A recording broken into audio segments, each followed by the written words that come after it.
The interior of the black Cadillac Escalade was a study in understated luxury. Tan leather, dark polished wood accents. Jordan was a little surprised his dad had sent this one. They had a perfectly good minivan at home, but this Escalade was usually reserved for major clients. "Charles, this is my roommate and boss, Leo Foster," Jordan said, gesturing to Leo. "I'm his assistant for the day."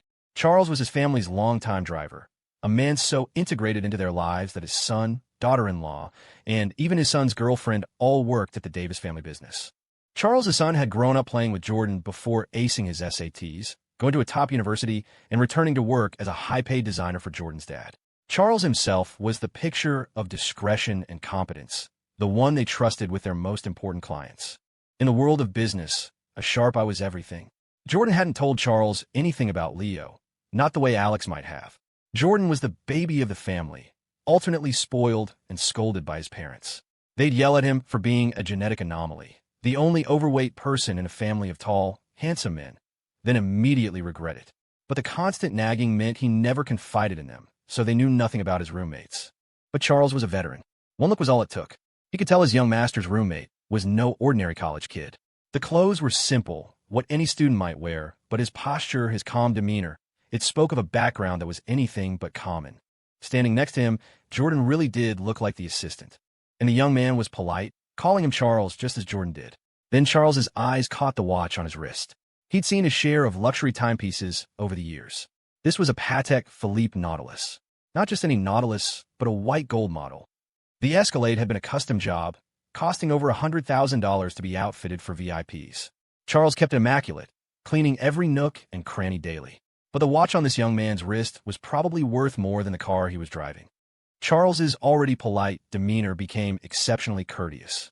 It was professional instinct, honed by years of service, now kicked into high gear. The climate control was perfect, the seats sinking you into a comfortable embrace that smelled faintly of new leather and money. Most importantly, there was no trace of cigarette smoke. Charles's driving was impeccably smooth, far steadier than Walt, the driver at school. But then, their paychecks were likely in different leagues. Charles's attention to detail was meticulous. A small vase of fresh flowers sat on the console. Tissues were neatly stocked, and fold-out trays and large screens gave the cabin the feel of a first-class airline suite. He treated Jordan with a familiar affection, like family. Walt, the university driver, was more like a seasoned employee just doing his job. Flexible and proactive, but not meticulous. His car was clean enough, but never polished to this standard. Professor Hoffman's driver, on the other hand, was a younger, high-caliber professional, suggesting a different kind of employment. You could read a family story just by looking at their driver. The Davis family driver screamed family business, deep-rooted and sprawling, with loyalty cultivated over generations. The ride was smooth all the way to the film set. Leo hadn't even known there was such a large historical filming location so close to Bridgeport. Apparently, it was originally a preserved colonial village. With its convenient location and proximity to the city's large population of young people, it had been developed into a major production hub. The forest behind the village was famously beautiful. A major Oscar-winning film had been shot there back in 2000. Most of director Hayes' new movie would be filmed here. Leo had always assumed filming a movie took months, even years. It was only after getting this assignment that he realized how compartmentalized the work was. His role would be filmed in less than a week, with the production focusing on one actor's scenes at a time before everything was stitched together in editing. The opening ceremony was also scheduled here for 11:33 a.m. Jordan whispered that the time had been chosen by a psychic. Leo found it absurd, but Jordan, whose father kept a spiritual advisor on retainer for the family business, took it very seriously. It wasn't that his dad was gullible. The advisor had made a few uncannily accurate predictions years ago, cementing his position. Rich people didn't just throw money at charlatans. They saw it as another form of PR. If someone tells you good things are coming, it boosts morale and confidence. It was just another expense, a way to cover all your bases, both earthly and otherwise. They arrived a little after 9. The drive would have been faster, but they were stopped at the gate for a lengthy check-in. Security was tight, presumably to keep out overzealous fans or paparazzi. Leo had to call his contact, who then had to call the guards before saying he'd come down to get them himself. Leo felt a small knot of anxiety. The guy who'd contacted him had a smooth, professional media voice and was clearly a busy man, probably an assistant director or something similar. For him to come down personally felt like an imposition. The guy's online presence was also intimidating. His name was Shawn, and his Instagram was a curated feed of a life Leo couldn't imagine. A candid shot of him staring thoughtfully out the window of a stunning lakefront condo, a family dinner at a Michelin-starred restaurant celebrating his brother's return from abroad, a post about having dinner with some local politician. The whole profile screamed success, and he had addressed Leo as Mr. Foster. After a few minutes, a slightly chubby man with shaggy hair came jogging out, wearing a baggy, worn-out t-shirt. He greeted the security guard first, then turned to them. "Mr. Foster, welcome. Thank you for coming," Henry said, bowing slightly with an earnest politeness. Leo was taken aback. Henry was used to handling actors and had his routine down. Polite, enthusiastic, bordering on effusive, a level of attention many celebrities craved. He'd heard from director Hayes that the role of the team master was being played by an outsider, her husband's student. He'd expected the kid to show up in an Uber, not a chauffeured Escalade with an assistant. This outsider was better equipped than most minor celebrities. Henry was glad he'd been cautious and remembered the directive. Anything related to the director's husband was to be handled with the utmost priority. Many new actors, even those signed to agencies, showed up alone or in a company car. Only A-listers or actors bankrolled by investors brought their own entourage. This was definitely not your average college kid. Rumor was a rising young star had lobbied hard for this very role and been rejected. Of course, that could just be industry gossip. Starting a film was like launching a startup. Chaos was the default state. Henry respectfully got in to direct them to a parking lot, where several similar black SUVs were already parked. As soon as they stopped, Charles was out of the driver's seat, opening their doors and grabbing their bags, looking like he wanted to carry everything for them. "Sir, Mr. Foster, I'll be waiting right here. Call me anytime you need anything. I'm at your service," he said to Jordan, who had insisted on carrying his own heavy backpack today. Leo, traveling light, started walking with Henry. Henry was baffled. They'd exchanged a few messages, and Leo had described himself as just a regular college student. "Jordan's my roommate," Leo explained. "That's his family's driver. He's curious about the industry, so he's my assistant for the day." "Right," Henry thought. "You're just a regular college student who happens to have an assistant, and your assistant has a personal driver, and you're both here to check things out." "This way, Mr. Foster," Henry said, his professional smile firmly in place. "We'll get you to makeup and wardrobe first." He led them into a massive, warehouse-like building partitioned into several sections. It was buzzing with activity, people rushing back and forth, a whirlwind of organized chaos. Leo wanted to find director Hayes to say hello, but he was swept along before he had the chance. Stepping onto the set was like entering a time warp. Huddled in small groups were men in colonial-era breeches and ponytails, soldiers in rough-spun uniforms, and maids in long frocks and bonnets. Mingling among them were crew members in shorts, jeans, and hoodies. A maid fanned herself with a paper fan while a farmhand scrolled through his phone. It was a scene of bustling, orderly, chronological confusion. Seeing Leo's curiosity, Henry smiled. "Those are the extras. If they have an early call time, they're up by 2 or 3 in the morning. Their wrangler organizes makeup, gets them here by 6 or 7 for breakfast, and then they wait. They're mostly background. Anyone with a speaking part or a close-up gets their makeup done by our team in here." Near the parking lot, Leo had seen people jumping out of large trucks, grabbing costumes that looked like they belonged in a cheap rental shop, and signing forms. Henry, sensing his audience was completely new to this world, continued his explanation. "The principal cast costumes are custom-made and much higher quality. The extras' wardrobes are generic and reused. Newcomers rent them, but some of the veteran extras bring their own. It's cleaner, and a better look gives you a better chance of getting more screen time.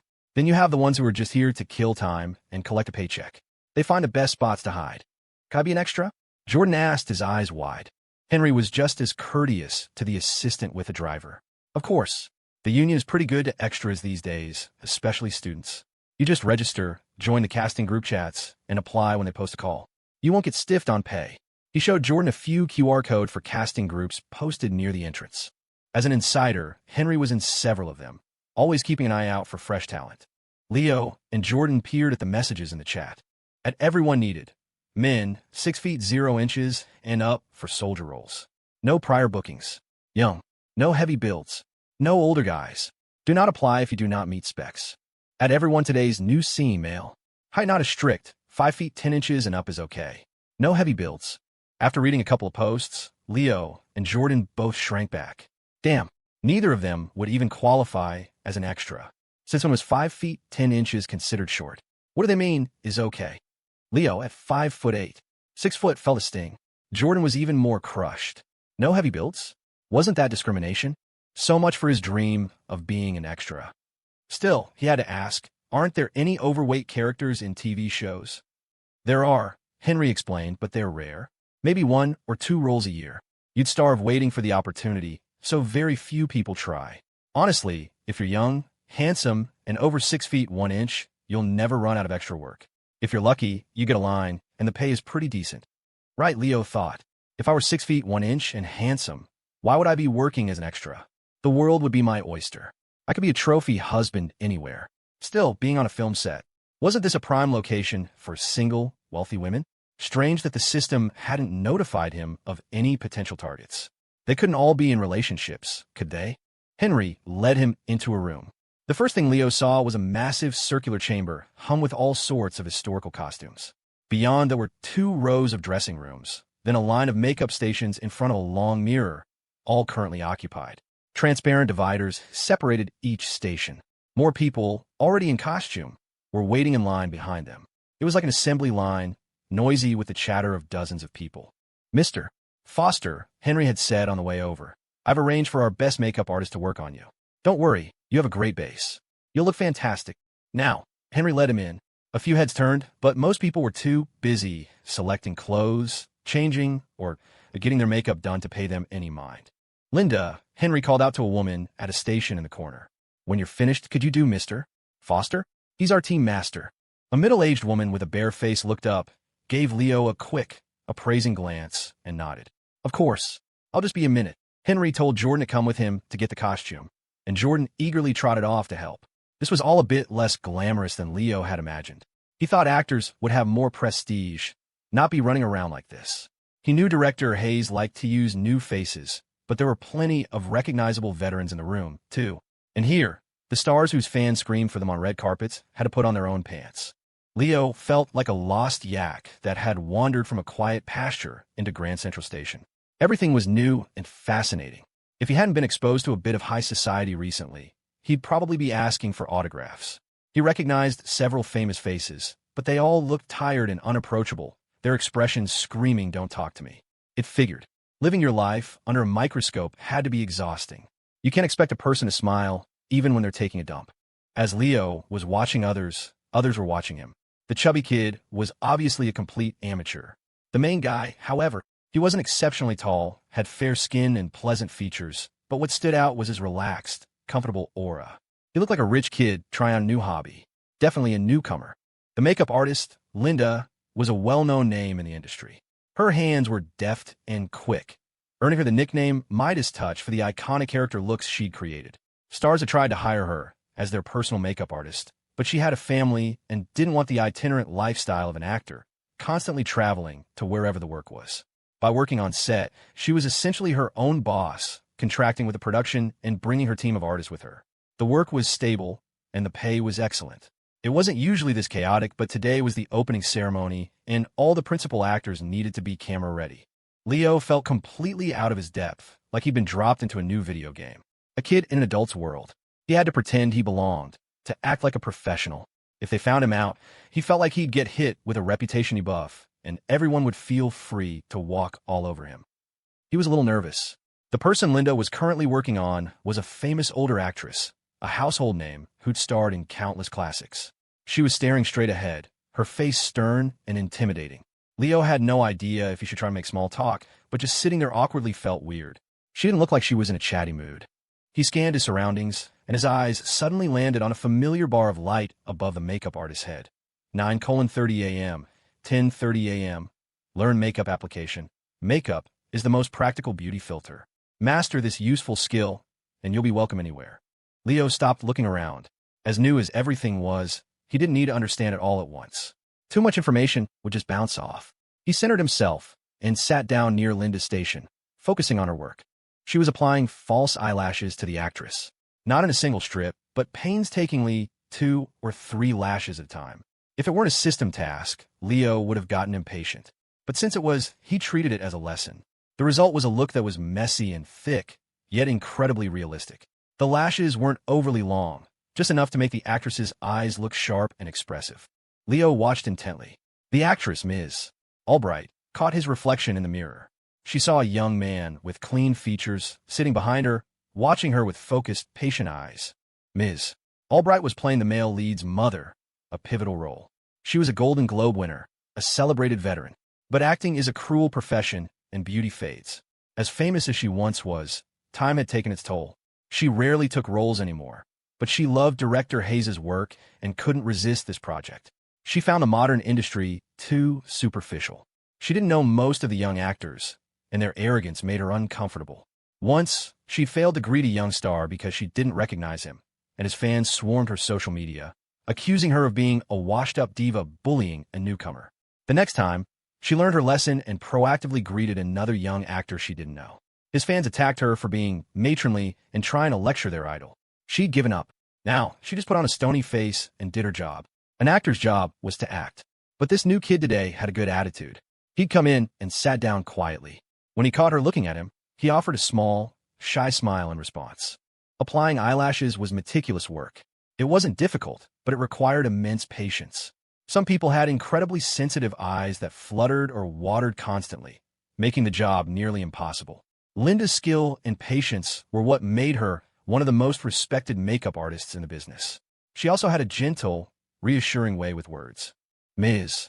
Albright, your skin is in wonderful condition. You've clearly been moisturizing, she said in a soothing voice. You look a little tired, some dark circles under your eyes, but nothing a little concealer can't hide. Your natural lashes are so full and long. I'm just adding a few for definition. It'll look very natural. Listening from his side, Leo was impressed. She complimented, then pointed out a flaw, but attributed it to an external factor. Honestly, seeing the veteran actress this close up, he could tell she had been a true beauty. Her features were perfectly proportioned. Large eyes, a high nose, a well-defined mouth. But she was older now. The wrinkles, the bags under her eyes, the deep laugh lines were all visible. She probably hadn't had any cosmetic surgery. That would have left her looking less wrinkled, but more rigid, like a mannequin. Unless you had a true passion for it, Leo thought, acting seemed like a brutal career. He remembered her most iconic role from his childhood. A girl poling a boat across a misty lake, her long braid, bright smile, and floral dress creating an image of pure, ethereal beauty. The memory was so perfect that it was almost painful to look at the woman before him now. It was the natural course of life, but it felt exceptionally cruel. For a 21-year-old like Leo, seeing her in person was jarring. When you only know someone's youthful image, confronting their older self is a shock, like one of those TikTok aging filters coming to life. He waited for about 17 minutes. Not a long time if you were scrolling through your phone, but an eternity if you were just waiting. Yet Leo didn't feel impatient. He sat quietly, observing. The actress, Jean Albright, noticed the young man's remarkable patience. He wasn't fidgeting or showing any sign of arrogance. She found herself wanting to talk to him, despite her previous bad experiences. It was probably her chatty nature that always got her into trouble. What role are you playing? She asked. I'm playing the team master, Leo replied. Oh, what a lovely voice you have. That tone is perfect for singing. It's almost a waste on acting. Are you a trainee? Which company are you with? Thank you, Ms. Albright. I'm not a trainee, and I'm not signed with anyone. Director Hayes is my professor's wife. I'm one of Professor Hoffman's students. I'm a senior, and I needed an internship, so I came to try this out. The makeup artist, Linda, overheard this and cast another curious glance at him. She knew that any actor sent to her was important. While she was part of a larger team, her services were in high demand. She could have taken a high-paying job as a personal makeup artist. One celebrity had offered her a 7-figure salary, but she preferred the stability of working on set. The industry was a revolving door of stars, but a good makeup artist was forever. Knowing he was director Hayes' husband's student, her attitude became even warmer. Jean was fascinated. It was rare to meet a true outsider on set. She was impressed by how composed he was for his age. University students these days are incredible, she sighed wistfully. That calm of yours is something else. I just stumbled into this industry and have been bumbling along ever since. The next 15 minutes passed in a pleasant mix of conversation and observation. Leo expressed his sincere admiration for Jean's work and asked Linda a few questions about her techniques. His genuine desire to learn was charming. Makeup artists were like the background scenery on a set, but they knew all the juiciest gossip. Once Jean's makeup was done, she went to change, and it was Leo's turn. He asked Linda for permission and set up his phone to record some footage. "Youth is a wonderful thing," Linda said, examining his face. "Your skin tone is so even, I could almost skip the foundation. And your features are so well-balanced. Since this is a period piece, I'll just add a little contouring to heighten your nose and a touch of highlighter under your eyes, and you'll be perfect." Despite her words, she applied a generous amount of product with practiced efficiency. The process was much faster than it had been for Jean, like a master barber giving a men's haircut. Snip, snip, buzz, done in 10 minutes.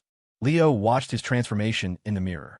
Jordan returned and watched with him, offering his own expert commentary. "When I do my makeup, it always ends up pilling or looking cakey," Jordan mused. "But on TV, the makeup is so thick and never seems to have that problem. What's the secret?" "Daily makeup cakes up because you're layering too many rich products," Linda explained. "We have a little trick. See this? It's just a spray bottle of water. I gently press it into the skin to hydrate. No patting. People pat their faces so hard they give themselves broken capillaries. That's where half these sensitive skin cases come from." Leo glanced at Jordan, who was famous for slapping toner onto his face with gusto, and couldn't help but smile. "Don't laugh. I need to press this in," Linda chided gently. "Next, you don't need expensive serums. Just plain glycerin with vitamin E. It's cheap, like a few bucks for a huge bottle. Rub your hands together to warm them up, then press it in until it's absorbed. A layer of primer, and then you're ready for foundation. It'll be flawless and stay put all day." Jordan felt like he'd stumbled upon a master's secret grimoire. He watched as Linda worked her magic on Leo. The makeup was seamless. Then came the wig, an intricate piece that looked incredibly real. A bit of foundation along the hairline, and it looked like it was growing right out of his scalp. When Leo opened his eyes, it was like he'd stepped through a portal. His eyebrows were thicker, his eyes seemed larger. He looked like a hero from an old story. He put on his costume, a flowing robe of moon-white fabric, and stared at his reflection, feeling a strange sense of dislocation. It was him, but not him. Jordan snapped a few pictures, but they didn't capture the full effect. By the time they were done, it was time for the opening ceremony. Leo felt the thick layer of makeup on his face and the itchy weight of the wig. It was uncomfortable, but then the familiar mechanical voice sounded in his mind. First contact with the art of makeup. Through diligent observation, the host has acquired a preliminary understanding and mastered practical techniques. Learning ability has been enhanced. Reward, buff, enhanced luck, 1 day. The system always gave the best rewards for learning something new. A luck buff? He wondered if he was going to find money on the ground. Henry Shawn appeared to escort him to the ceremony, where the director, producers, and principal actors would all be present. As Leo, now in full costume, walked over, heads turned. Everyone was dressed up, but he was a fresh, unknown face. In an industry that was both fiercely competitive and notoriously fickle, a newcomer was always a curiosity. He finally got his chance to speak to Director Hayes. "Good morning, ma'am." Penelope Hayes looked him over, and a satisfied smile touched her lips. "Very good. Exactly as I envisioned." She had a good eye. She had rejected the agent who'd pitched that popular young influencer for the role. Just last week, that same influencer had a viral moment at some event and was now trending everywhere. The agent had even called her again, sighing about how they could have capitalized on the buzz, hinting that she should reconsider. In this business, roles could be recast even after filming started. The young star then accidentally let it slip online that he was supposed to have a role but got replaced, playing the part of the naive, wronged newcomer. His fans, drawn to his handsome face and seemingly straightforward persona, immediately started digging to find out which film it was. Before it had even begun, her production was being dragged through the mud. Fans were mocking her online, saying she was a washed-up director who kept making flops, that she had no eye for talent, and that she only cast people with connections. It was disgusting. She'd been in the industry for decades and had heard it all, but it was still infuriating to have her project cursed before the first day of shooting. She wasn't stubborn for the sake of it, but if she couldn't even cast a minor role without interference, the final film would be a chaotic mess made by committee, and she'd be the one to take the fall. She had to stand her ground. Looking at the clean, composed young man before her, she felt her confidence surge. "Do a good job," she said. "I believe in you." Leo nodded obediently. The ceremony involved a roasted hog on a table, burning incense, and a group photo. Everyone received a red envelope. Inside, thin and light, was a single lottery ticket, a small token for a big dream. Countless film sets hold opening ceremonies every day. Countless roasted hogs find themselves at the center of these rituals, their value unexpectedly enduring in the modern age. The rise of the film industry has ensured the tradition continues. The ceremony was for good luck, but once it was over, things moved at a breakneck pace. A film set is a money bonfire. With hundreds of cast and crew on the payroll, every waking moment costs a fortune. Time is the most precious commodity, which is why a star showing up late is a cardinal sin. An hour of delay could cost tens of thousands of dollars. No apology is worth that much. After the ceremony, there was no time to relax. With all the principal actors gathered, it was time for promotional photos and a table read. It was a brief meeting, just enough for everyone to get a sense of their roles and meet the actors they'd have scenes with. It would be awkward to meet the person playing your wife for the first time right before a take. Fortunately, Leo's character's mother was a distant figure who disappeared early in the story, so no introductions were needed. His role was simple. He was the heroine's beautiful, tragic first love who dies young. His job was to be as handsome and memorable as possible before making his exit.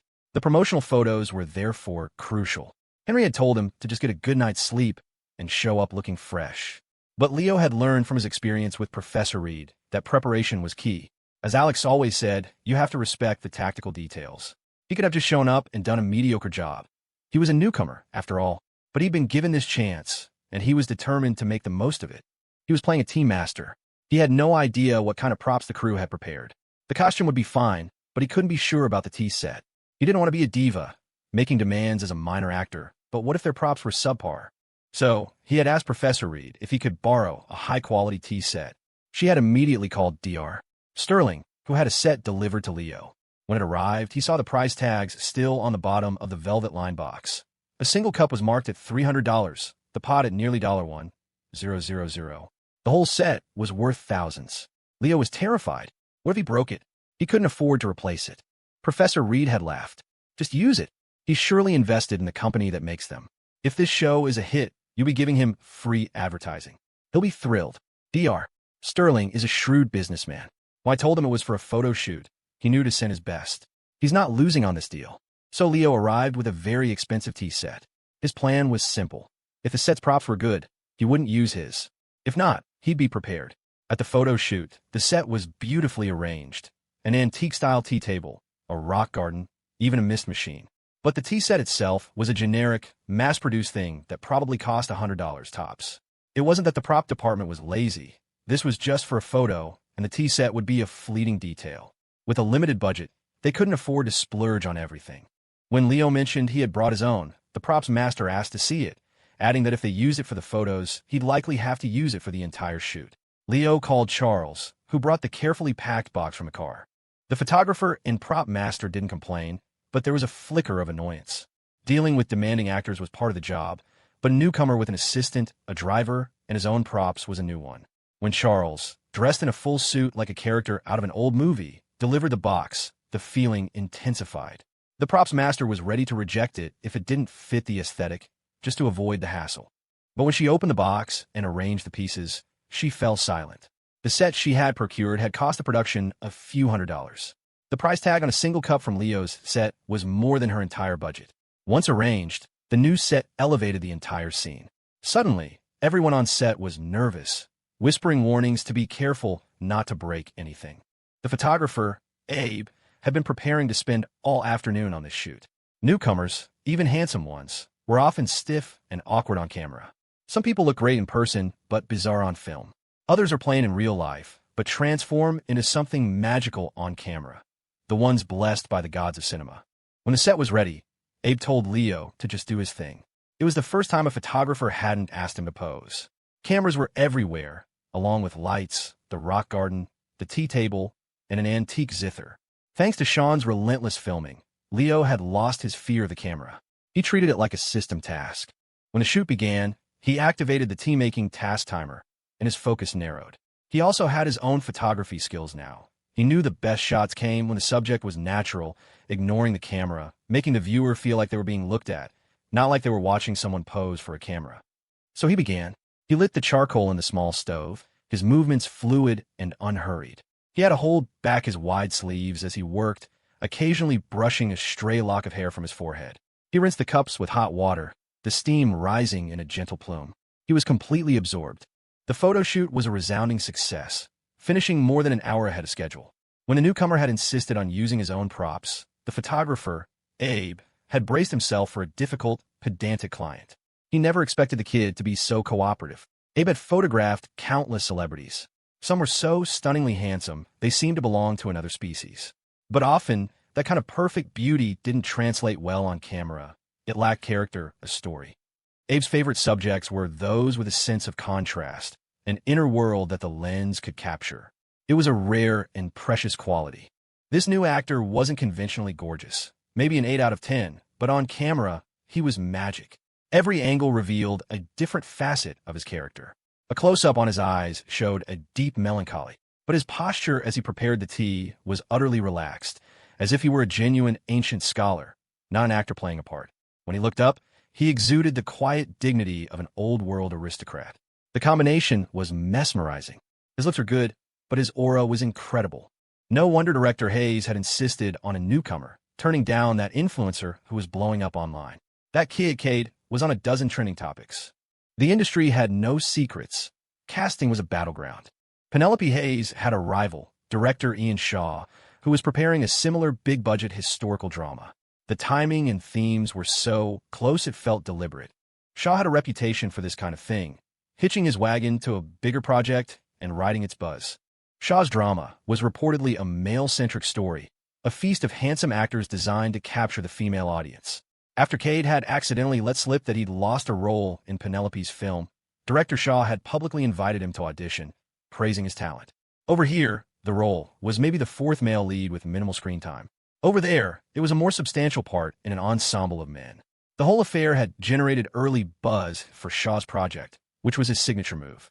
Controversy was free publicity. So, while Penelope's set was holding its opening ceremony, Shaw's team had already released their first promotional stills, capitalizing on Cade's newfound fame. The praise was universal. Cade was undeniably handsome. This kid is gorgeous. That old director must be blind not to cast him. At least director Shaw has taste. I heard she cast some TikToker with like 10,000 followers.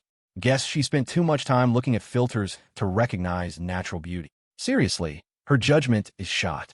I heard her husband is ugly as sin, but she's supposedly madly in love with him. Gak. When did influencers start getting roles in serious dramas? El Mayo. I'm siding with director Shaw on this one. The guy's a snake, but he's got a good eye. I'll be watching just for this kid's face. On set, Leo was oblivious. He hadn't even made his debut, and he was already being dragged online. Abe, the photographer, was also unaware. He was just thrilled with the photos. The industry had no shortage of beautiful people, but it was starving for beauty with substance. These shots were going to be a sensation.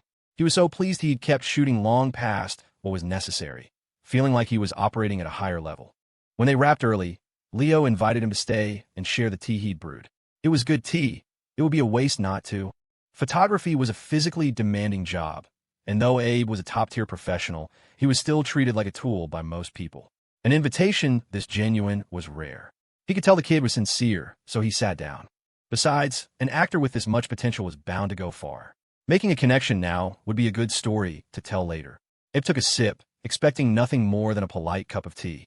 But the flavor was astonishing, a fleeting bitterness that gave way to a profound, lingering sweetness that filled his mouth. What is this stuff? It's amazing. It's just something I brought from home. If you like it, I have another packet you can take with you, Leo said. He'd invited Abe over to get his contact info, so he could get the original files later. Professional headshots were ridiculously expensive, and they never gave you the high-res files. The ones he'd gotten for his resume had been terrible. Abe was a master, and getting these photos felt like he was already getting paid. They finished the pot of tea, and Leo gave Abe 2 more packets, exchanging numbers. Abe promised to send him the files as soon as they were cleared for release. After a short break, it was time for the table read. The lead actors had already had their individual photos taken. The male and female leads were both A-list stars, known for their talent. Leo had changed back into his own clothes and washed off the makeup. The wig had been surprisingly heavy, weighted down with hairpins and ornaments. He found a seat in the corner, his heart pounding a little. Just a few feet away were 2 of the biggest stars in the country. He felt like a first-year medical student who'd somehow wandered into a surgery being performed by the world's top surgeons. He was an intern, not even a resident. He had no business talking to them. He just kept his head down and listened. The meeting felt like a lecture. He was a student. His job was to listen quietly and answer if called upon. He was not called upon. Thank God. It didn't last long. The big stars were busy, but a group chat was created for the principal cast, and Leo was added. The group was named the Chancellor's Gambit cast and crew. He had to look up what a chancellor was. He carefully changed his chat name to his character's name, as instructed in the group announcement, feeling a small thrill. The chat was already buzzing with conversation, someone joking that if anyone's lottery ticket won, they had to buy everyone a round of drinks. Leo didn't dare type anything. He just lurked, a silent observer in a world of professionals. Night fell quickly. It seemed like ever since fall break, the sun just gave up and clocked out at 5 o'clock. The table read finished, and it was already pitch black outside. Many productions would have had a welcome dinner, but for most working people, a mandatory dinner after hours is just unpaid overtime. Director Hayes was known for being efficient. Apart from the wrap party, she rarely scheduled such events. Leo and Jordan got back in the Escalade and headed for campus. Jordan had originally planned to swing by his house, but since it was late, he decided against it. He was buzzing with excitement on the ride back. Leo had left with one new group chat and one new contact. Jordan had collected 6 group chats, one for general extras, a niche one for character actors, a makeup artist group, 2 separate gaming groups for different crew cliques, and an assistance group. He proudly displayed his haul to Leo, who was genuinely impressed. While Leo was still figuring out how to say hello, Jordan had already infiltrated the entire social ecosystem of the set. Up front, Charles drove in stoic silence, a silent witness to his young master's successful day. The drive back was uncannily smooth. Despite hitting rush hour, they sailed through a string of green lights. A red traffic jam on the GPS map would miraculously clear just as they approached. Leo figured his new luck buff must be working. The photo shoot had gone perfectly. Abe mentioned that a track that was jamming yesterday had fixed itself, and a light that had been flickering was suddenly working perfectly. Everything, from the lighting to the mist from the smoke machine, had been flawless. Even his seat at the table read had been ideal. He arrived just as it started and had a clear view of everything. Now, this traffic-free ride home felt like another small miracle. Charles dropped them at the campus gate and departed. Leo had left the tea set with the prop department for safekeeping, so he was empty-handed. Jordan's bag, however, was stuffed with makeup samples and notes. He was already planning his next trip, thinking he should bring snacks and energy bars for the crew. Maybe he could even bring his family's camping gear. A comfortable chair would be a godsend on a chaotic set. Today had been more fun than any video game. They had barely stepped on a campus when they ran into Alex, who promptly dragged them to dinner. Someone was treating Alex, and he saw no reason his roommates shouldn't benefit. It was a classic Alex move. As a student government officer, he was often the target of this kind of low-stakes bribery. For the dinners he had to attend, but didn't particularly want to, he'd bring his roommates as a buffer. It was one of the reasons that, despite his sometimes overly mature demeanor, nobody disliked him. He was masterful at redirecting favors and goodwill, rarely keeping anything for himself. So Leo and Jordan found themselves at a hot pot restaurant, listening to a junior outline his political platform for his student government campaign. From the lofty perch of senior year, it was amusingly quaint, like watching a preschooler's power struggle. This kid was seriously trying to bribe the former vice president of the Student Association for a good word. The spicy broth suddenly tasted of ambition and intrigue. After dinner, the student gifted each of them a high-end wireless gaming mouse, a practical, if blatant, bribe. They were leftovers from a sponsored event, he explained. And so, after a bizarre day, they returned to the dorm with full stomachs and new gaming mice. Leo collapsed on his bed, feeling the bones in his back crackle. It was only then that he had time to check his phone.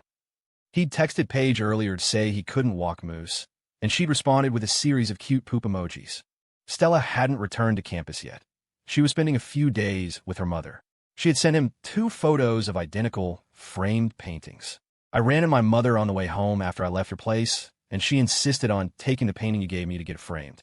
I didn't get a chance to actually look at it then. Sorry. Face blowing a kiss, but when the framers delivered it, it turned out to be identical to the one she just bought. I thought you gave me your painting of the apple, but you gave me Dr. Croft's painting of you painting. It's so charming. I love it, thank you. However, my mother seems less than pleased.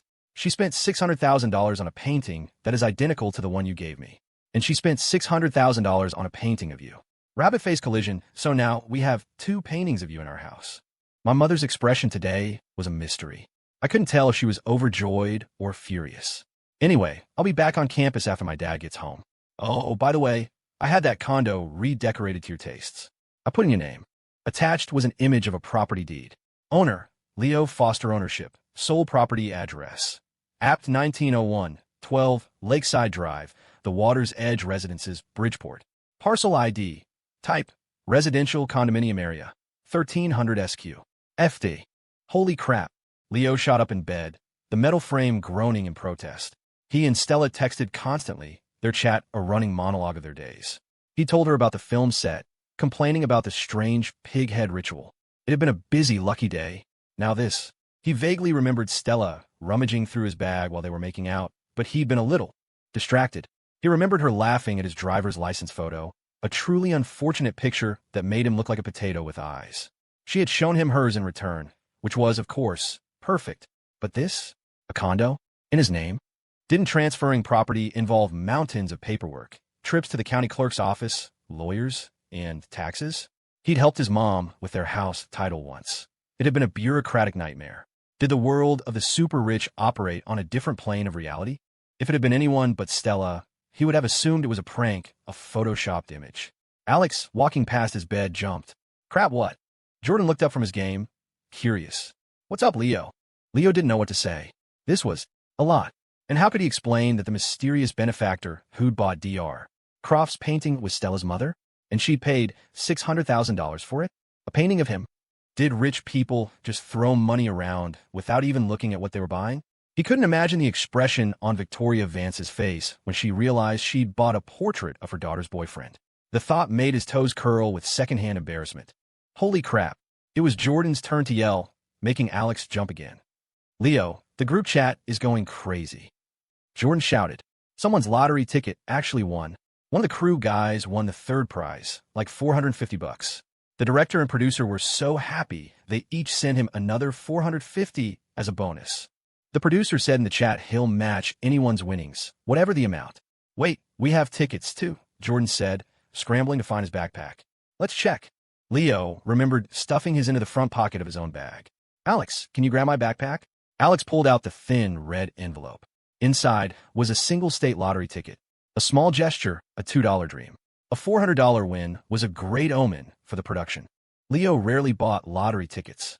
He'd seen the same old guys sitting outside the convenience store on his parents' street, buying them day in and day out, year after year, celebrating a $5 win by spending $50 more. It was a strange addiction. Jordan checked his numbers online. He'd matched too. Nothing. Leo held his own ticket, a strange flutter in his chest. The system had given him 2 buffs today, the luck buff and a weirder one after the photo shoot. Buff, soulful gaze, 10 days. If you maintain eye contact for more than 3 seconds, the target will feel you are genuinely interested in them. It worked on anyone. He'd have to be careful not to stare at people, lest he be mistaken for a creep. He pulled up the winning numbers on his phone. 1, 7, 10, 13, 27, 33, and the bonus ball. 3. He checked his ticket. 1. Match. 7. Match. 27. Match. 33. Match. 10. Match. 13. Match. 6 numbers. The bonus ball was 5. No match there, but he'd matched 6 out of 7 numbers. His heart started to pound. He rechecked, his hands trembling slightly. He pulled up the lottery's prize rules. Matching all the main numbers, but not the bonus ball, was the second prize. He searched for the Bridgeport Mega Cash results. Jackpot pool, $225, $664, $544. 31st prize, 12 winners, $650, $925. 60 each second prize, 168 winners, $18 for $75. 50 each his lottery ticket.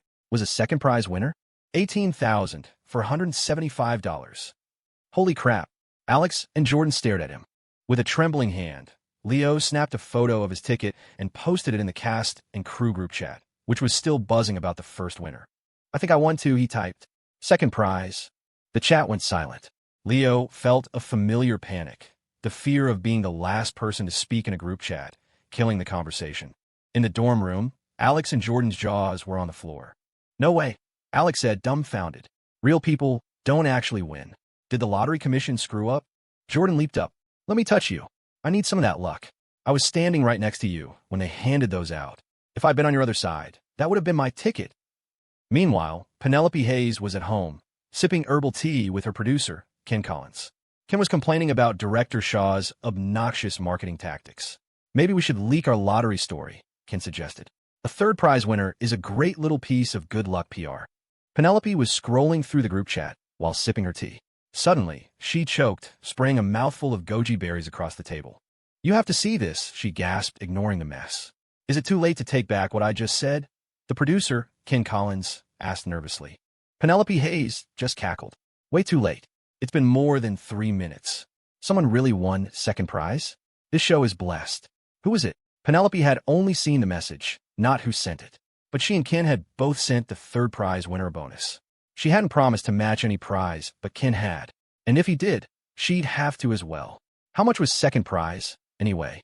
The chat had the answer. $18 for 75. 50. "We match it," Ken said instantly. "We'll call it a marketing expense. A few tens of thousands for a viral story like this? It's a bargain." He was already on the phone with the publicity team, telling them to get the story out. In a group chat that big, leaks were inevitable. This was better than any official press release. Of course, Ken had a fleeting, terrifying thought. What if someone had won the jackpot? He would have had to quietly pretend he'd never made that promise. Penelope smiled. "You can expense it. I've got a professor to support." Ken knew she wasn't short on cash. It was her way of telling him not to worry about the cost. Working with her was easy. She was generous and decisive. After a moment of stunned silence, the group chat exploded. The $300 win had been enviable, but this was life-changing money. This wasn't just luck. This was divine intervention. This production wasn't just a show. It was destined for greatness. And if the show was a hit, everyone would benefit. Plus, with the match bonuses from Ken and Penelope, whoever won was walking away with nearly $60,000 for doing absolutely nothing. The chat was moving so fast Penelope couldn't even scroll up to see who had posted it. Finally, someone tagged the winner as Silas, the team master. Penelope stared at the name and choked again, spraying 2 more goji berries on her desk. Normally, her husband, Professor Luke Hoffman, stayed out of her work discussions. But now, Penelope couldn't help herself. Luke, get in here." Professor Hoffman appeared, wearing a silk robe and slippers, an unlit briar pipe clenched between his teeth. "What is it, sweetheart?" he asked. Ken tried not to visibly cringe. Hearing this burly, intimidating intellectual call the famously tough director Hayes sweetheart was a shock to the system. "It's your student Leo. He's incredible. What did he do now?" "Nothing. We gave out lottery tickets at the opening ceremony for good luck, and he won. He won second prize." Luke's jaw dropped, the pipe nearly clattering against his teeth. "The kid's that lucky?" "Yes," Penelope crowed. "And that old Godian Shaw is on Twitter calling me washed up, saying I can't tell talent from trash. Oh, this is going to drive him insane. He has the thinnest skin. Anyone who doubts my sweetheart's judgment is a fool," Luke said fondly. Ken shifted uncomfortably. "Maybe I should leave. The last time Leo was here," Luke continued, Judge Cole happened to be visiting. Leo had never fished before, but everywhere he cast his line, fish would bite. Judge Cole is still talking about it, asking when the boy is coming back. Ken knew who Judge Cole was, a retired, very high-level federal judge who lived in their exclusive neighborhood. This kid wasn't just lucky, he was some kind of good luck charm. They should keep him on set as a mascot. Ken quietly opened the group chat and sent a friend request to Silas, the team master. Then he called the finance department and told them to wire $36,951 to the actor playing Silas. Leo had signed his contract before ever stepping on set. It was a standard actor's agreement, full of clauses about moral conduct and the like. His newly enhanced intelligence had prompted him to read it carefully. The pay was listed as a flat fee of $15,000. For a week's work at most, that was an insane amount of money for a college kid, more than $1,000 a day.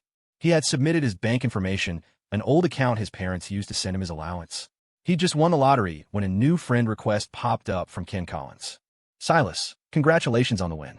You brought our show a fantastic start. Penelope and I will be sending you a bonus." Leo quickly typed back, "Thank you so much, Mr. Collins, but that's not necessary. The prize is more than enough." Ken replied, "A promise is a promise. It's a matter of professional integrity." Winking face, "Since the amount is large, I'm sending it from the company account as a bonus. Remember to pay taxes on both the prize and this." Almost simultaneously, a text message notification appeared on Leo's phone.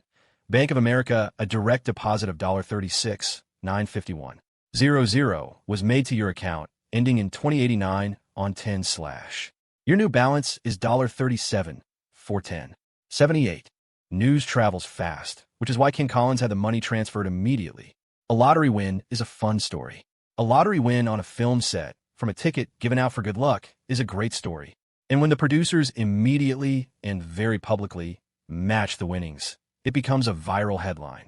The story began to bubble up on social media, helped along by a little paid promotion from the publicity team. The narrative was perfect, a lucky break, followed by an act of integrity and generosity. Ken's reminder to pay taxes was the cherry on top. In an industry plagued by scandals, a story about a law-abiding production was refreshingly wholesome. The hashtags began to trend. Hashtag film set lottery win, hashtag tax the winnings. The story quickly started climbing the trending charts, gaining natural momentum, and soon rivaling the paid promotions from director Shaw's camp. After all, a handsome new actor was interesting, but this was a feel-good story with a twist.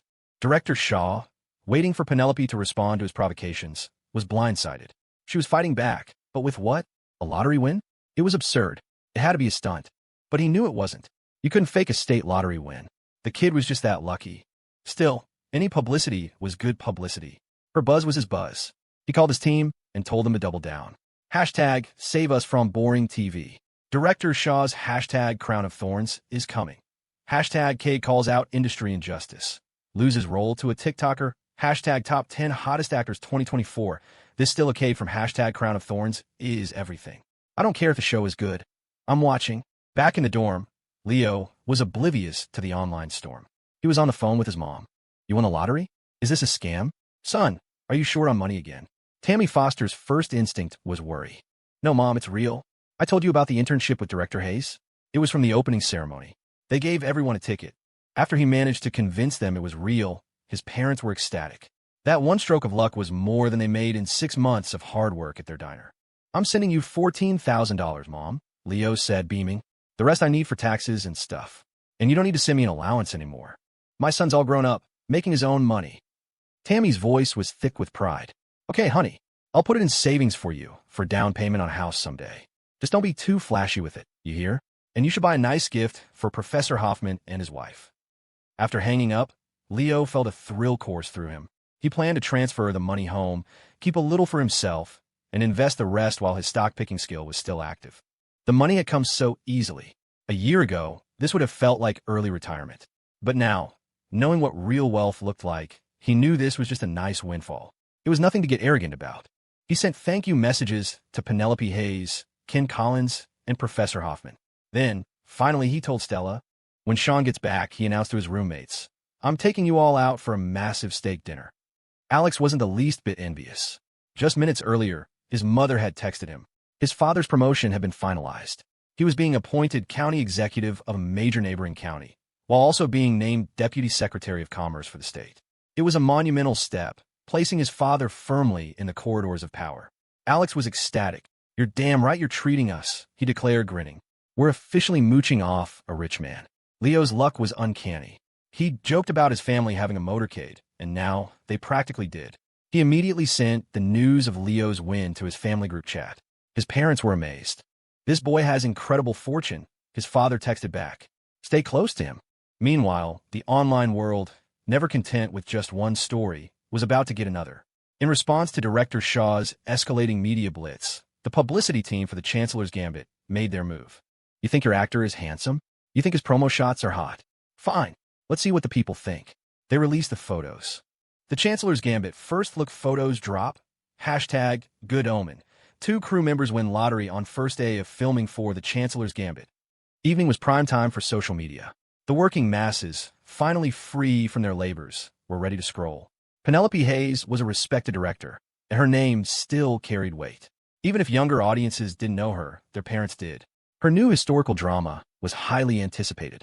At the same time, director Ian Shaw was notorious. He was the industry's resident troll, a master of shameless self-promotion whose films were often more spectacle than substance.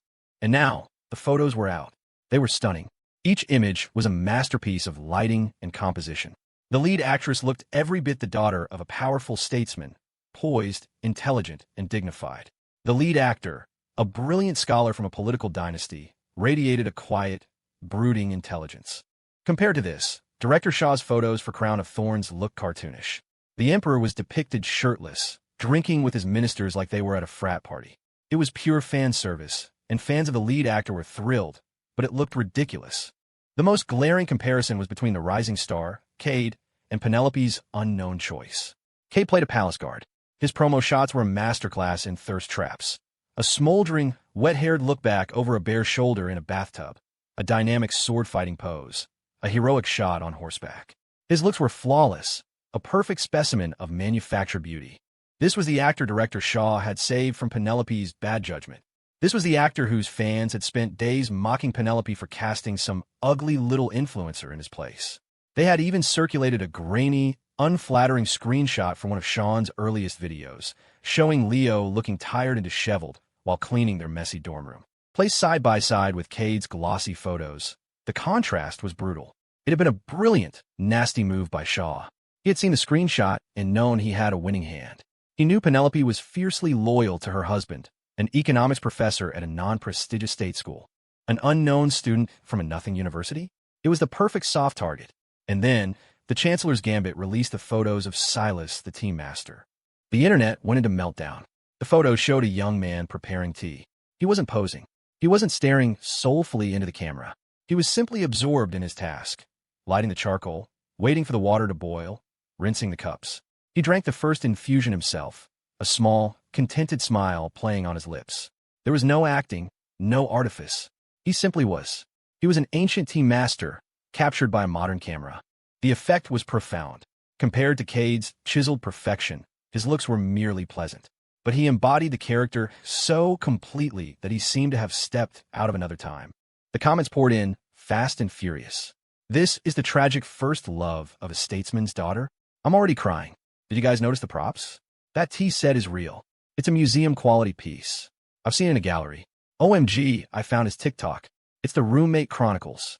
He's amazing. Someone at Director Shaw and tell him to watch this kid's TikTok to see how a horse is really ridden. Seriously, I don't know why, but just looking at these photos makes me sad. Knowing his character is going to die. I'm tearing up. This is a true first love. This is the memory you'd carry your whole life. If this is who the powers that be are forcing on us, then I love the powers that be. Their taste is impeccable. Can Cade's fans please stop comparing him to this? It's embarrassing. Penelope Hayes is a genius. I need all the info on this guy in 3 minutes. His TikTok is incredible. It's all just wholesome content. No ads. This is an influencer? Give me a dozen more like him. In the small, quiet courtyard of the Riley home in Grassfield Hollow, Shawn's mother was packing his suitcase. She had been discharged from the hospital, but was still weak, leaning on a stool as she folded his clothes. The nights were getting colder. He would need his heavy jackets. His grandmother tucked a small, worn rosary into one of the pockets. Tomorrow morning, Shawn would take the shuttle to the county seat, then a bus to the city, then the Greyhound back to school. The mood in the house was heavy. His sister was outside, carefully ladling their family's homemade sauerkraut into a jar for him to take. Leo and the others had loved it during their visit. Shawn sat in silence. As the eldest son, he was torn. He should be here, taking care of his sick mother, his younger sister, his elderly grandmother. Instead, he was leaving, spending their precious money on an education that felt like a world away. Guilt was a constant, heavy companion. His sister came over and patted his back. Don't worry, big brother. I'm here. I can take care of everything. I've always been the smart one, remember? You go to school and keep making your videos. I watch every day. It's going to work out. Once you're rich, we'll buy a house in the city, right downtown, next to the hospital. Yeah, he said, his voice quiet. I'll work hard. And if it doesn't work out, I'll come home. They say successful kids belong to the world, but the ones who aren't belong to their parents. I'd be happy to stay here with mom and dad. The next morning, at 3, the roof was slick with frost. Unable to sleep, Shawn's mom got up to make biscuits. At 4, his dad, bundled in scars until he looked like a bear, started the engine of their beat-up old farm truck to take his son to the bus stop. Shawn, wearing a heavy Carhartt jacket, sat in the truck bed and waved goodbye to the small, dark house, its single porch light a tiny, wavering star in the pre-dawn blackness. Early morning, Shawn's dad treated his son to breakfast at a diner in the county seat. He ordered the cheapest special on the menu. No bacon, no sausage. Just toast, eggs, and coffee. He asked the waitress for an extra splash to top off his mug. A hot meal before heading out would keep the chill away. He walked Shawn to the Greyhound bus, and when it pulled away from the curb, Ray Foster didn't leave. He lingered near the station, where someone had left a small pile of aluminum cans next to a trash bin. Once the bus was out of sight, he stooped down to collect them. A few cents each, but they added up. The bus hadn't gone far. It rumbled around a corner and stopped again. The driver had to run inside to grab a manifest. Shawn glanced back through the window and saw him, a solitary figure under the dim station lights, bent over, picking up empty cans. In that instant, tears streamed down Shawn's face. The bus lurched forward, and the gentle rocking only made them fall faster. Leo's eyes snapped open. 5:55 a.m. His internal clock was non-negotiable. He got up and headed to the communal bathroom, his entire body aching with a strange exhaustion. Yesterday's excitement, the late-night bull session with the guys, all that emotional energy seemed to have seeped into his muscles. He splashed cold water on his face, the shock of it clearing the fog. By the time he'd finished brushing his teeth, he was fully awake. Back in the dorm, he tried to rouse the others. Alex, usually the picture of self-discipline, had been too wired to sleep. He'd tossed and turned all night, replaying their win, the thrill of it too much to contain. He'd dreamed that his family wasn't just driving a black government-issue Suburban, but that it had the presidential seal mounted on the grill. Even in the dream, he knew how insane that was. That's cabinet secretary-level stuff his dream self had thought. A car like that would have a Secret Service escort. The dream had been thrilling, audacious, and utterly exhausting. When Leo shook him awake, Alex barely cracked an eye. "Not today, man. Taking a rest day. I'm dead. Need more sleep." Leo moved on to Jordan, who didn't even show his face. A hand emerged from under the fortress of his comforter and waved him away. "My energy reserves are at 0. Every muscle aches. Not happening. I beg for mercy." Fine. His 2 roommates were a lost cause. Leo would have to go alone. Sticking to a running routine was hard, especially in the beginning. If it weren't for the system, he probably would have given up ages ago. But once he'd pushed through, it became a habit. Now, if he didn't get a run in, the whole day fell off. He tried to make some honey water. With Shawn gone, no one remembered to fill the electric kettle, so they'd been drinking tap water for days. The honey wouldn't dissolve in the cold water, so he just took a spoonful of honey straight and chased it with a glass of water. After a quick trip to the bathroom to clear things out, he changed into sweatpants and a long-sleeve shirt. It wasn't proper athletic wear, just a plain white tee his mom had bought him after seeing an ad on TikTok. It was from a brand called The Perfect White Tee or something. She bought him a 5-pack. TikTok was a powerful force. It had even turned his mom, who'd ignored online shopping for years, into a seasoned pro. His only plan for the day was to stay on campus. He used to find it mind-numbingly boring, the endless cycle of student life. But after being out in the real world, even for a short time, he realized how simple and beautiful it was here. A pocket of calm in a chaotic world. He went downstairs, stretched in the crisp morning air, and felt the last traces of sleepiness vanish. After loosening up his limbs, he started to run. There was a rhythm to it now that he found meditative. He kept a steady, even pace, feeling every part of his body, legs, arms, core, working in harmony. His breathing fell into a steady cadence. It was like swimming, he thought. One was moving through air, the other through water, but the sensation of total body engagement was the same. The feeling after a run was euphoric, especially when he'd worked up a light sweat. It was as if he'd purged all the negative energy from the day before, exchanging the stale air in his lungs for fresh oxygen that sharpened his mind. He'd gone from being forced to run, to forcing himself, to it becoming a habit, and now, finally, to enjoying it. The transformation felt magical. He jogged toward the spot where he usually met Professor Reed. Dr. Croft had been dragged along again today. She was attacking a nearby tree, gripping a low-hanging branch and letting her body hang to stretch her arms and shoulders. "Anyone who works in one position for too long gets horrible neck and shoulder pain," she grumbled, dangling. "When I paint, my neck kills me, my back kills me. Sometimes I get migraines because the tension pulls everything so tight." She'd gone for physical yesterday, expecting the worst, but the result had been surprisingly good. All her vitals were strong. Her kidneys were fine, her lungs were clear, her heart was healthy. That's why she was out here this morning, full of life. She'd been terrified that after making a huge sale, a cool $500,000, her health would immediately tank. The classic trope of trading your body for success. But she wanted to live. She wanted to eat spicy hot wings and chili cheese fries and all the terrible, delicious junk food in the world. The clean bill of health felt like she'd been given a new lease on life. "Evelyn, you're my savior," she declared, swinging slightly. "I'm alive again." She was so happy she looked like she could hang from that tree all day, completely oblivious to how she looked. Having seen her in her studio, surrounded by chaos like some kind of artistic centipede, Leo found it hard to associate her with the word dignified. But seeing her now, he felt a wave of gratitude.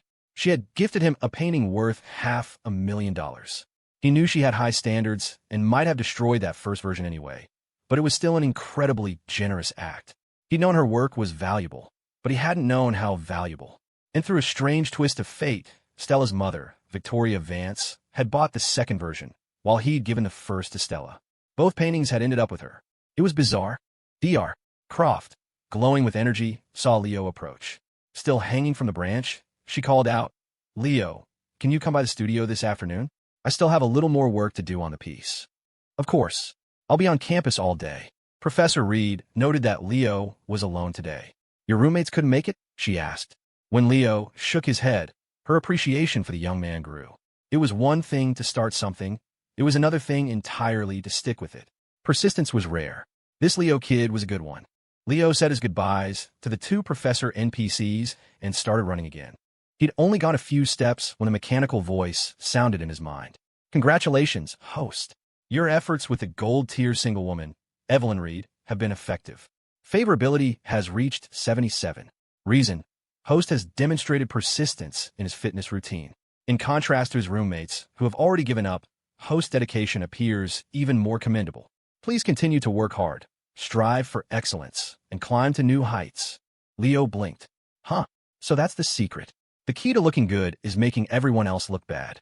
That whole innocent but calculating vibe really paid off. He ran in silence, enjoying the view of the lake and the old red brick academic buildings. It was a beautiful campus. In a year, when he graduated, he knew he'd miss it. The sun was bright, the air was clean, the water was calm. It was a perfect moment. This was the best time of year. Crisp autumn air, colorful leaves, dry and cool. He couldn't believe his favorability with the notoriously hard-to-impress Professor Reed had gone up again, just like that. His luck was incredible. After his intellect stat had increased, Leo noticed he wasn't as purely optimistic as before. He overthought things more. When Alex had first suggested running with him, his initial reaction was, "Great, the more the merrier." But a second, darker thought had followed. Alex is a social butterfly. What if he hits it off with Professor Reed and she doesn't need me anymore? The thought was instantaneous, and he was immediately ashamed of it. His world felt so small. Professor Reed had met countless people. What made him think Alex was some kind of threat? It was a strange, contradictory feeling, dripping with jealousy. You don't get jealous of a billionaire for being rich, but you get jealous of your buddy when he strikes it rich. You don't envy a scientist for their intelligence, but you envy your friend for getting a better grade. The moment that thought surfaced, Leo felt a pang of self-loathing. He was becoming petty. He quickly gave himself a mental scolding. There were countless people in the world better than him, more capable than Alex. He couldn't possibly be jealous of all of them. He was overthinking it. Just let things happen naturally. But it's the small moments that reveal your true character. Leo didn't like this calculating side of himself. He hadn't even made it big yet, and he was already getting fussy. After all that self-criticism, it was almost comical that he'd gained favorability precisely because his roommates hadn't shown up. It was an unexpected bonus, but it also highlighted the pettiness of his earlier worries. Facing your own flaws, acknowledging the darker parts of your nature, that had to be a form of progress, right? He slowed to a jog, taking in the scenery and listening to music. It was a genuinely enjoyable process. His run ended at the student strip, where he was hit by a heavenly smell. The legendary grease pit donut truck was out, the owner already frying a fresh batch. Leo loved them hot out of the oil. He watched as the dough slowly turned golden and crispy. He bought a feast, a dozen assorted donuts, a few crullers, some apple fritters, and a coffee. He asked for 7 plain glazed donuts, still hot. He started eating one the second it was in his hand. The smell of the oil, the crispy texture, the warm, sugary dough. It was heaven. He sprinted back to the dorm, munching as he went. He wondered if a girlfriend would be turned off seeing him like this, a donut hanging out of his mouth. Who cared? The donut was delicious, so hot it almost burned his tongue. When he got back, his roommates were just stirring, not because he'd woken them, but because the scent of fried dough had lured them from their slumber. The donuts from this place were legendary, sweet, fluffy, and utterly irresistible. "They're still warm and crispy," Leo announced. "Get up now if you want one before they get cold." He grabbed his own share and started eating. Jordan and Alex dragged themselves out of bed, their stomachs having made the decision for them. While he ate, Leo scrolled through his phone. He didn't know who invented smartphones, but they were the perfect mealtime companion. The film crew's group chat had over 1,000 new messages from last night. He opened it and saw they'd posted some production stills. Everyone was raving about them. After that, the late-night conversation had turned to a news story about a young woman with lupus who had decided to pursue medically assisted suicide. A young actress said she'd want to do the same if she were in that much pain, that everyone should cherish their health. A cinematographer argued that it was selfish to not fight, to put your family through that. The debate got heated. Finally, someone broke the tension by posting pictures of barbecue and hot pot, and the conversation shifted back to food as if nothing had happened. It was Leo's first time in a professional group chat. He read through the history but didn't dare to post anything. He'd only spoken up yesterday to announce his lottery win and, as was customary, sent a big cash gift to the group. After that, he'd stayed silent. He didn't know these people. It was a good thing he kept quiet. The chat history was permanent, and the two who had argued so fiercely came off as immature. Even he, a college student, could see that. It was an unnecessary way to expose your flaws. Alex, he thought, was always so careful with his words, except when he was drunk. He barely ever posted anything online. After scrolling through the crew chat, he switched to his dorm group.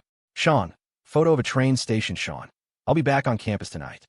Leo typed back, what time's your arrival? Shawn, screenshot of a bus ticket. Greyhound hashtag 1634. Leo zoomed in on the image. A bus ticket? For a ride that was over 10 hours long. Suddenly, the donut in his mouth felt like it was stuck in his throat. Leo, I'll come pick you up. He then habitually opened TikTok, and a video of himself popped up on his feed. Shawn had been posting short clips every day. He was clearly busy, but he wasn't slacking. Even the short clips were beautifully shot. The likes and comments were consistently high. Leo had just been scrolling, but he noticed this video, the one of him preparing tea, had an extra digit in its like count. Curious, he clicked on the account profile. He hadn't been paying close attention, but overnight, the account had amassed over 600,000 followers. He was floored. How did it gain so many followers in one night? What happened? He did a quick search online and pieced it together. Apparently, director Penelope Hayes and another well-known director, Ian Shaw, had gotten into a public spat. And it was about him. The role of Silas, the team master, was originally supposed to go to an actor named Cade. But according to the rumors, he was pushed out by one of director Hayes' connections, Leo. Cade had then taken a bigger role, basically the third male lead, in director Shaw's new series. Shaw had used this to take potshots at Hayes. Leo had no idea who Cade was. He looked him up. Whoa, the guy was ridiculously handsome, like a marble sculpture come to life, with a hint of some kind of exotic heritage. How could Leo possibly compete with that? Sure enough, Cade's fans were flooding social media with hate comments. In response, director Hayes' team had released the production still of him. To be honest, it was an amazing photo. Pure luck. The lighting made him look like he was glowing, not a hint of his usual awkwardness. Just looking at the still, he could almost hold his own against Cade's god-tier looks. Then, because of his lottery win yesterday, and the fact that he was the nepotism baby playing the team master, someone had linked to the roommate's TikTok account. And just like that, through a bizarre confluence of events, it had become a trending topic overnight. There were fan wars, arguments, and free publicity for both directors' new shows. But the biggest beneficiary was him. His TikTok account had gained hundreds of thousands of followers in a single night. This enhanced luck buff was insane. In one day, he had a condo, money, and followers. All the benefits seemed to have landed in his lap. If he had this buff every day, he could just lie back and watch the money roll in. It was almost too powerful. But then he thought, if life were that easy, it would be pretty meaningless. There'd be no motivation to strive for anything. As he was thinking this, the mechanical voice responded in his head. The enhanced luck buff does not create luck from nothing. It merely concentrates the good fortune you have accumulated over time into a short period. If you were patient, this fortune would have manifested on its own eventually. Host has acknowledged the less noble parts of his nature, faced his inner darkness, and is attempting to properly manage these emotions. This puts Host ahead of 80% of humanity. As a reward, Host will receive a new permanent buff, the positive feedback loop. Whenever the host performs a good deed, actively or passively, and receives genuine gratitude from the recipient, the host will gain an additional benefit. Leo felt like the new buff was throwing shade at him. Were his morals really that shaky lately? It was a strange world. Even the worst villain would teach his own child to be a good person, because being a good person aligns with universal values and generally leads to a better life. Alex and Jordan, having brushed their teeth, joined him for breakfast. Alex was always well-dressed, but Jordan was the true connoisseur of the group. His expensive clothes were lost on his frame. A big guy looks like a big guy no matter what he wears. But his fastidiousness with food was another story. He'd carefully slice his apple fritter into perfect wedges and arrange them on a napkin. If it were a hard-boiled egg, he'd have a small dish of soy sauce for dipping, treating it like a delicacy. It was that kind of meticulous attention to detail that had gotten him to his current size. After breakfast, Leo packed his bag and prepared to head to a classroom for some self-study. His new method of reading English texts was working wonders. His comprehension had improved dramatically. He'd learned that a crucial part of learning is output. Otherwise, you're just hoarding information. Eventually, the old stuff starts to rot and go moldy, and then one day you trip and fall, and the whole stockpile goes up in smoke. But Leo decided he didn't want to go to the classroom where his two usual NPCs, Carter and Professor Hoffman, studied. Carter Hayes had become obsessed with the stock market, a little too dependent on Leo showing up every day to give him tips. Leo himself was just faking it with a buff. Once that buff disappeared, he'd be as clueless as any other amateur analyst. It was one thing to secretly make a little money for himself, but it was another to use his temporary advantage to lead a group of people. That's how you end up in real trouble. He made a plan for his winnings. He'd invest about a quarter of yesterday's earnings into the stock market and keep the rest for emergencies. When the lottery money came through, after taxes, he'd send his mom $10,000. Whether they needed it or not, it would give him and them peace of mind. He hadn't dared to look at the market recently. Even the stocks he'd picked with the buff, while trending upward, were volatile. If he watched them daily, he might see a $1,000 drop in a single day. Day trading was a sucker's game. The only way for a regular person to make money in stocks, besides having insider information, was to forget their password or delete the app.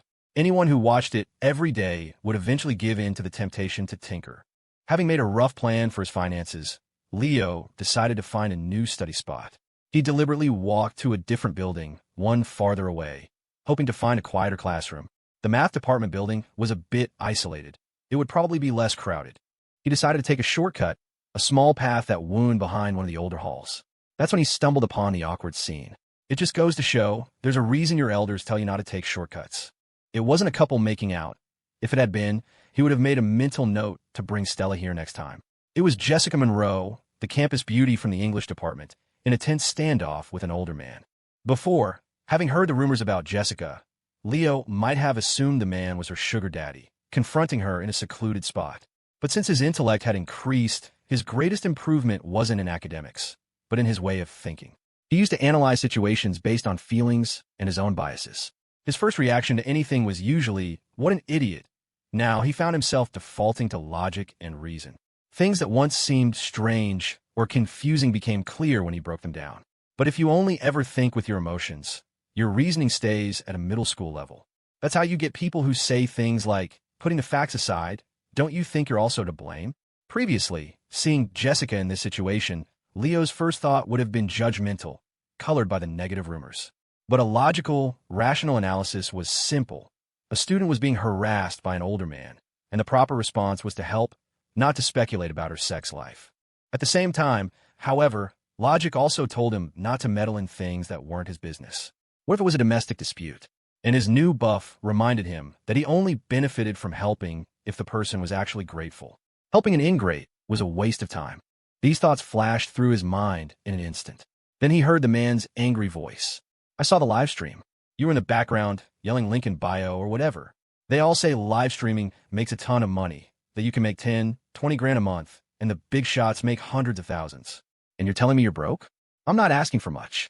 Your Aunt Tina says we need to put a $50,000 down payment on a house together before she'll marry me. I don't have any money, Dad. I haven't even paid off my credit cards yet. Young people don't even do that stuff anymore. You and that woman are in your 50s, getting married for the second time, and you're talking about a down payment? Let me tell you, if I don't do it, there are other guys lining up to co-sign a loan with her. Tina only asked for $50,000 from me because she thinks I'm a good guy. Larry from my poker game said if she'd go with him, he'd put down $100,000. Dad, I really don't have the money. It's no use causing a scene here at school. Fine. Then Tina said we don't need the down payment. We could buy a house, 50-50. She's not greedy. She's got a few properties of her own. She just wants to build a nice life with me. And if I'm short on my half, she's willing to help me get a loan, but I'll have to sign an IOU. She's a good person, Tina. I can't just let her pay for everything. How much do you have? Give it to me. Leo stood frozen, his mind reeling. The conversation was a whirlwind of information. Every sentence seemed logical on its own, but together, It was a tapestry of nonsense that defied even his newly enhanced reasoning. Jessica Monroe's dad was completely love-addled. This was true love. Absolutely, unequivocally, true love. The dense autumn foliage of the campus trees formed a canopy overhead. Ivy crawled up the walls of the old academic building. Jessica walked this path often. Her various part-time jobs meant she was always rushing, and shortcuts like this saved precious time. She looked at the man in front of her. Her father. He was always neatly dressed, and though his age was undeniable, he looked younger than most men his age. He'd never done a day of real work in his life. His daily routine consisted of playing cards and drinking. He was a mediocre drinker and a terrible card player, but he loved both. He was the epitome of lazy and opportunistic. If he'd been born rich, these might have been charming quirks. But he wasn't. Hearing him talk about Aunt Tina, Jessica felt a bitter laugh rise in her throat. She tilted her head back, but the tears fell anyway. She tried so hard not to be a cheat, but she couldn't stop her own father from being cheated. His last girlfriend, Wendy, had been into everything: multi-level marketing, magnetic therapy mattresses, insurance schemes, volunteering for religious groups. For a while, her dad had been incredibly motivated, working 2 jobs to pay for Wendy's insurance premiums. But there was no money left for Jessica's tuition. Later, when he couldn't earn enough to keep up, they broke up. When he claimed he'd wasted years of her youth and demanded one of their 2 family properties as a severance package. He'd given it to her, severing ties with his siblings in the process. His mother had given him that second property so he'd have rental income, a safety net, and he just handed it over. Now, they only had the one place left. So, of course, the new girlfriend, Tina, wanted to buy a new house. She probably knew the new marriage laws. Anything owned before the marriage didn't count.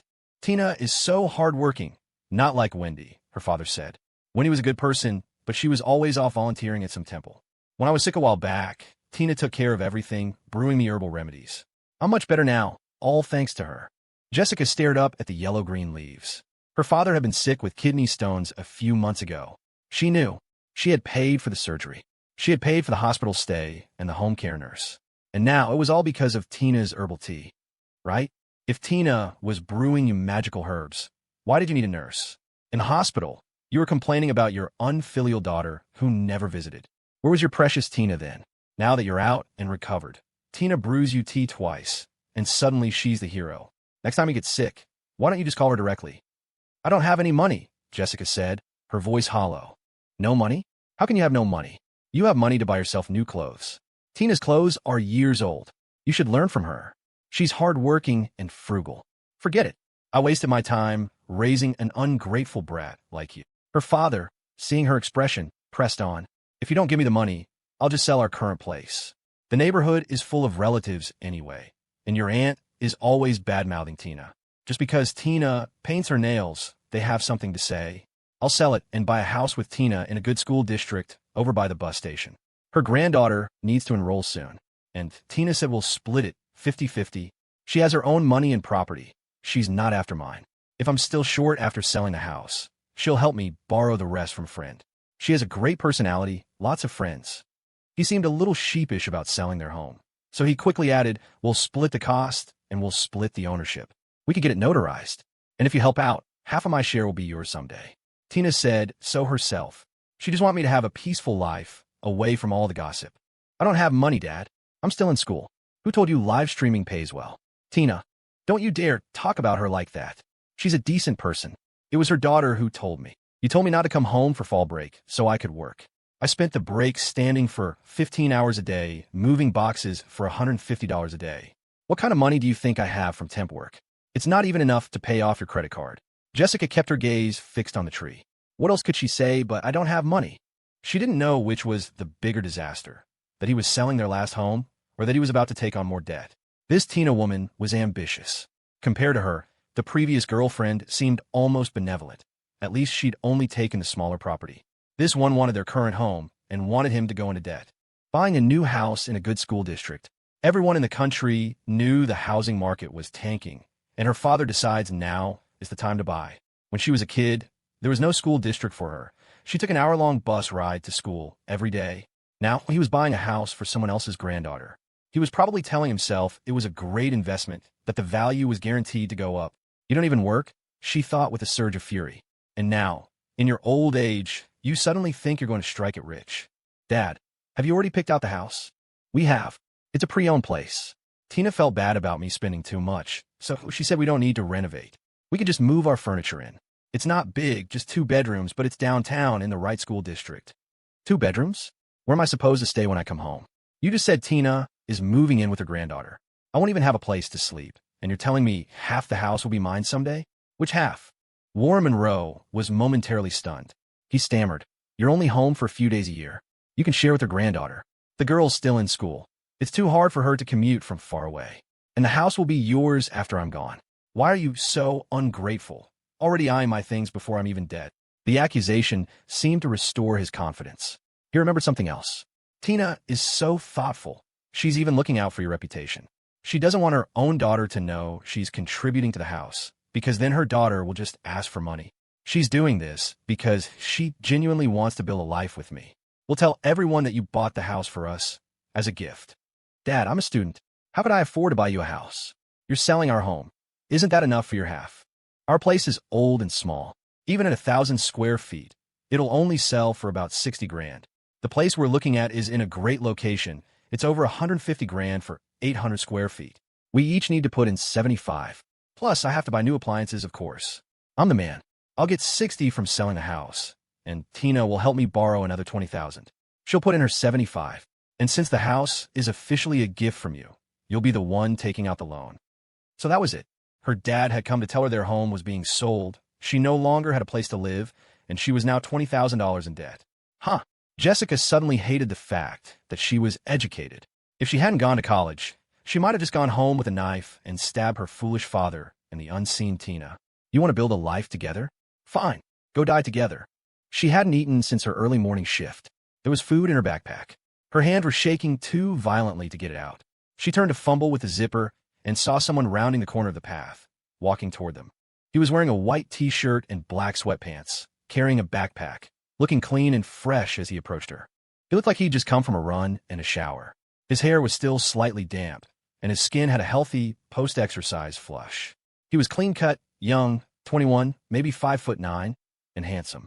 A solid 8 out of 10, with no bad habits to speak of. The sight of this well-put-together young man walking toward them made Warren Monroe pause. For a fleeting moment, a flicker of shame silenced him. He knew, deep down, that this wasn't right, but a little bit of flattery was always enough to convince him otherwise. He was a man who cared about appearances, always dressed neatly. He didn't have the weathered look of Shawn's dad, the look of a man who worked with his hands. Warren's concerns were entirely superficial. Leo hadn't expected to walk into this. Rationally, he should have turned and left. Family drama was the messiest kind. Even a president could have terrible parents. It's not like you could just disown them. Society only pities the weak. When a deadbeat parent gets old and sick, everyone expects the children to step up. You're so successful, and you won't even care for your own father? You have no humanity. Morality was a cage for good people. Leo was too young to have encountered this level of family dysfunction. His own grandparents were fair, his parents were hardworking, and while his aunts and uncles had their minor squabbles, there was no real toxicity. But Jessica's father, this felt like accidentally inhaling a cockroach. Swallowing it was disgusting, but trying to cough it up might leave half of it behind, scarring you for life. So Leo walked forward. Seeing him approach, Warren shut his mouth. Leo came over and saw Jessica's hand was shaking so badly she couldn't open her backpack. He reached out, gently took the bag from her, and unzipped it. It was heavy, like it had a brick inside. He saw a plastic bag with 4 cold, sweet dinner rolls and a bottle of water. Leo pulled a wet wipe from his own backpack and handed it to her. Jessica's hands trembled as she took it, her eyes red-rimmed. "Babe, I've been looking all over for you," Leo said, his voice calm and steady. "Let's go sit down over there." Nearby, under a large tree, was a stone table surrounded by stone stools, the ground blanketed in fallen leaves. Warren didn't know who this kid was, but he looked sharp and well off. And he'd called his daughter Babe. So the little brat had a boyfriend, a rich one at that. And she had the nerve to say she had no money? Tina was right. Kids these days were all selfish. You had to look out for number one. Jessica was mortified. She wanted to slap herself. Why had she let her father on campus? Why did Leo have to see this pathetic side of her life? She hung her head, silently clutching the wet wipe. She was so numb she barely registered Leo calling her babe. The despair was overwhelming. Was it the house being sold, the new debt, or Leo witnessing it all that was worse? She didn't know. When they reached the stone table, Leo chivalrously wiped down the dusty, leaf-covered stools for them. Warren sat. He watched as the young man took the bag of rolls from his daughter's backpack, handed one to her, and then took one for himself. Warren was about to wave it away, say he'd already eaten, but the kid popped the roll into his own mouth. He even produced a travel mug from his bag, taking sips of water as he ate, his movements slow and surprisingly elegant. "I was starving, couldn't find you anywhere," Leo said. "Knew you'd have something for me." "Thanks, babe." Jessica took huge, dry bites of the roll, her head bowed. Warren couldn't stand it. "Someone's talking to you," he snapped at her. "Have some manners." "Don't blame her, sir," Leo interjected quickly. "She's mad at me. I was just listening to what you were saying, and I completely support you. Buying a house with Tina is a great idea.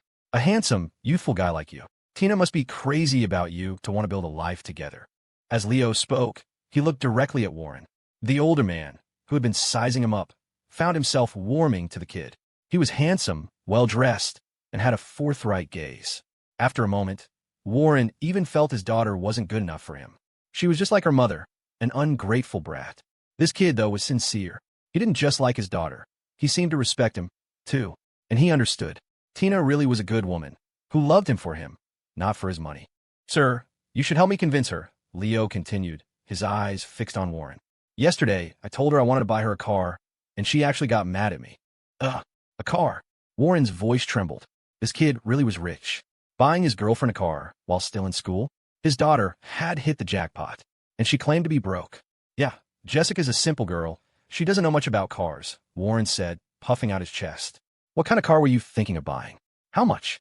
I used to run a shipping company, you know. I could give you some advice." Leo kept his gaze locked on Warren. "The German brands are old news. EVs are what's in right now. I was thinking of getting her a Lucid Air. It's only about $90,000. Warren felt a prickle of doubt. He thought the top-tier Lucid was more than that, but he wasn't sure. He'd overheard a poker buddy bragging about his. But 90 grand was still a hell of a lot of money. "That's so expensive. Isn't that a bit much for a student?" "Not really. I've already got it all figured out. Babe could take out some online loans. She's so beautiful. She could just post some nice photos and apply to a few different places. We'll piece it together." Now Warren was really confused. "You're getting her a car, but you want her to pay for it?" "Sir, you're looking at it all wrong. Of course I'm not making her buy it herself. We're splitting it 50-50. She can get about 20 grand from online lenders, and I'll help her borrow another 10,000 from a private lender I know. The interest rate is a little high, but that's okay. She can work hard and pay it off. Of course, she doesn't have a license, so the car will have to be in my name. But you can rest assured, sir, my feelings for her are genuine. We can even get it notarized." The more Warren listened, the more wrong it sounded. His hand started to itch.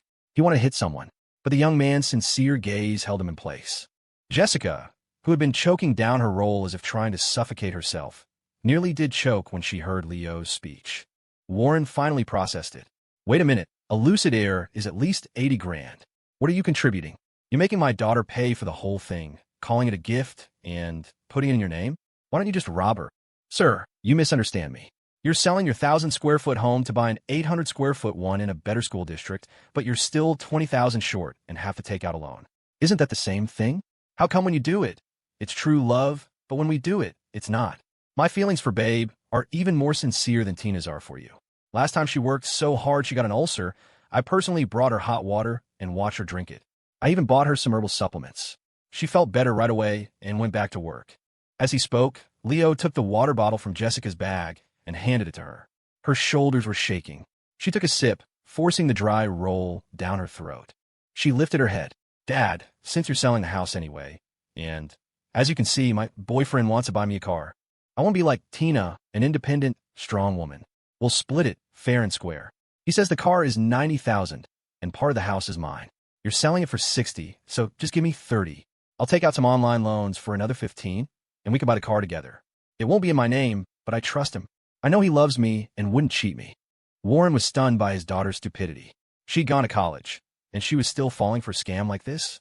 Buying a car for tens of thousands of dollars that wasn't even in her name? He didn't need a degree to know this was a con artist. He was furious. Warren was a man who bullied the weak and feared the strong. The young man in front of him stared at him with unnerving sincerity, and while he talked, his hand idly moved to the edge of the stone table. Right in front of Warren, he broke off a corner of the stone and crumbled it in his hand. A gust of wind blew the stone dust into Warren's eyes. He flinched, rubbing them. The kid was instantly on his feet, grabbing Warren's hand in a grip of apology. "Sir, I'm so sorry. I've been strong since I was a kid, always breaking things. Did that dust get in your eye? Are you okay? I'm so sorry." Warren felt his arm being squeezed in a vice. The pressure intensified. "Let go," he grunted. "Let me go." "Sir, why don't you forget about buying a house back home?" Leo said, his grip loosening slightly, his expression one of pure sincerity. "The housing market is down everywhere. It's not a good investment. You should buy a place here, near the university. It's cheaper, and it's far away, so your relatives can't gossip about Tina anymore. Tina is hardworking and frugal. She can make money anywhere. You're selling your house and taking on debt just to scrape together 75 grand, while she can easily come up with that much herself. If you move here, the house can be in Babe's name. That way Tina's daughter won't find out she has money. Tina can work, and I'll hang out with you. We can go fishing, play cards. The fish in the reservoir here are huge." For some reason, Warren Monroe felt a flicker of temptation. "For 75 grand here, you could get a 1,200 square foot place with a yard," Leo continued. "Don't even sell your house back home. Tina has the money, right? She could buy it outright. She can work and earn money, and we'll go fishing. Babe is smart. Let her stay in school, go to grad school. With a higher degree, she'll earn even more. The four of us can have a great life together." "But Tina probably wouldn't agree." Warren hesitated. "Her daughter is back home." "Sir, you're a handsome and charming man. Plenty of women like you. I'm sure some of your poker buddies have their eye on you, right? If Tina doesn't step up, she'll lose you. Look at me. I'm with Babe because she's a hard worker. I wouldn't be interested otherwise. This idea that the man has to pay for everything is outdated. Look at me. Everything I'm wearing was bought for me by a woman. My mom bought my clothes, another woman bought my shoes. What has Tina bought for you since you've been together?" Warren thought about it. Nothing. Not a single thing. In fact, he bought her a gold necklace just last week. Gold was expensive right now. Tina had said buying other things was a waste, but gold holds its value. Thinking about it now, Warren felt a seed of doubt. But he still mumbled, "We're older, it's different. We just want a quiet life." Warren was lazy, vain, and easily swayed. He'd come to school mostly because he was afraid his daughter would make a scene and he'd lose face with the neighbors. Now, looking at this handsome young man, he thought, if I had a son, he'd be this age. A son would be more capable. He couldn't rely on his daughter after she got married. What the kid was saying actually made some sense. But wait, no matter how nice he was, this kid was a freeloader living off his daughter. And they'd have to support him, too. No. Warren shook his head, clearing the fog. Leo pulled him back down to the stool. "Sir, we were just kidding," he said with a laugh. "I have my own car and my own place." He took out his phone and showed Warren photos of a condo deed and a car registration, both in the name of Leo Foster. "I would never let Babe work to support me. I just felt like what you were saying didn't sound right. See, when I said the same thing about her, you thought she was being scammed. You were worried. But when it's happening to you, you don't see it.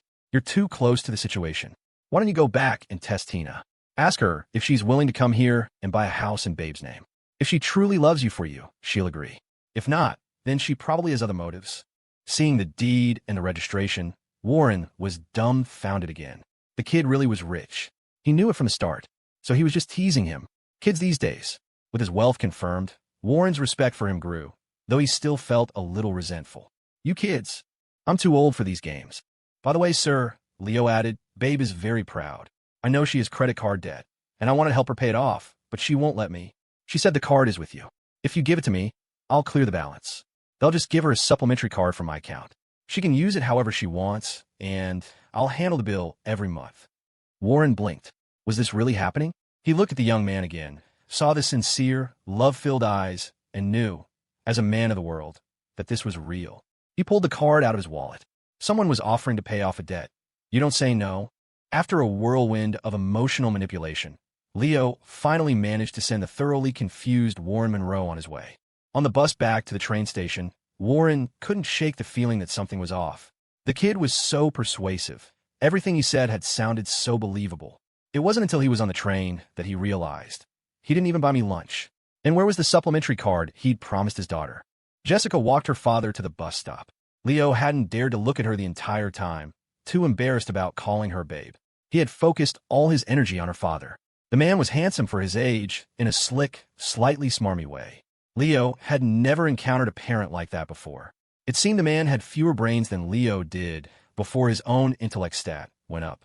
It was true what they said. If the parent has no street smarts, the child has to develop enough for two. Jessica's personality was a direct result of her father. Leo felt his handling of the situation was clumsy, but with something this messy, there was no perfect solution. He could only de-escalate it for the moment. The rest was up to her. He still had her father's credit card. He asked the system to check her current net worth. Target, Jessica Monroe. Current assets, $4,774.60. He remembered just a month ago, it had been close to $7,000 in the red. This girl was a machine.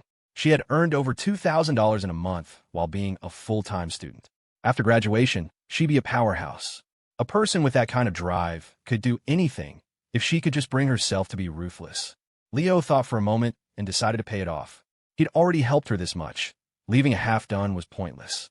Money was her most immediate problem. He knew she had the ability to earn it back, so he wasn't worried about her defaulting. Since his intellect had gone up, he'd noticed he'd become colder in some ways, more calculating.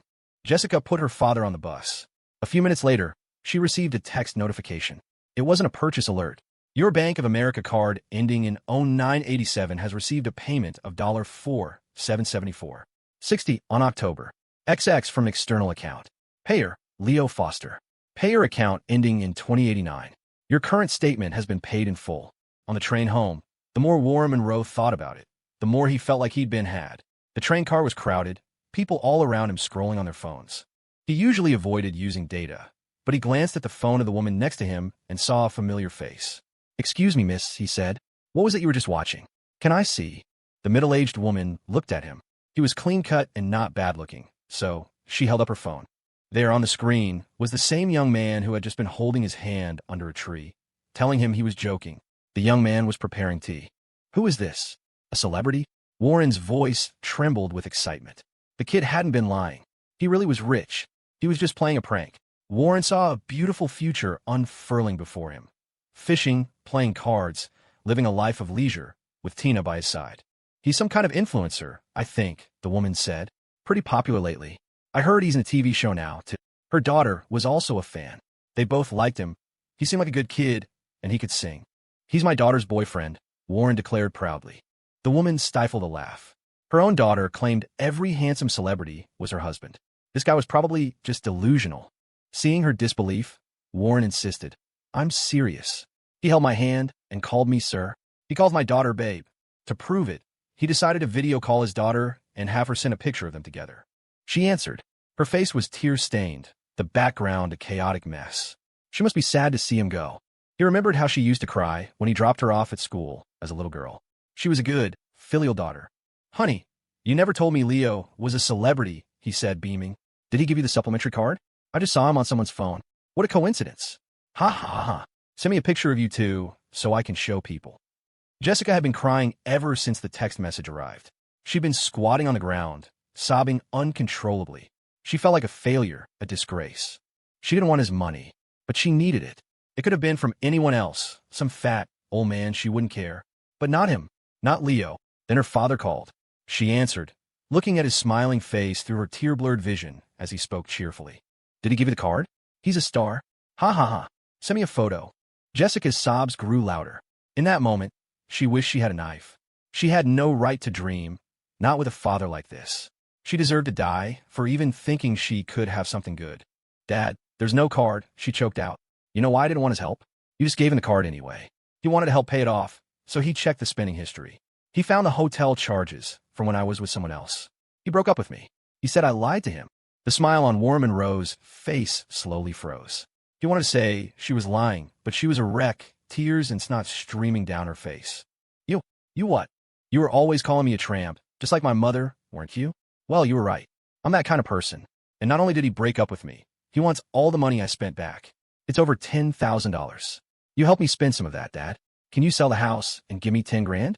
He said if I don't pay him back, he'll post the hotel records on the school forum. I don't want to be humiliated." Warren's hands were shaking. In your dreams. Why don't you just go die? You want money. "Dad, if you don't give me the money, I'll go find Tina. I've already lost my dignity. I don't care about living anymore." With that, Jessica hung up.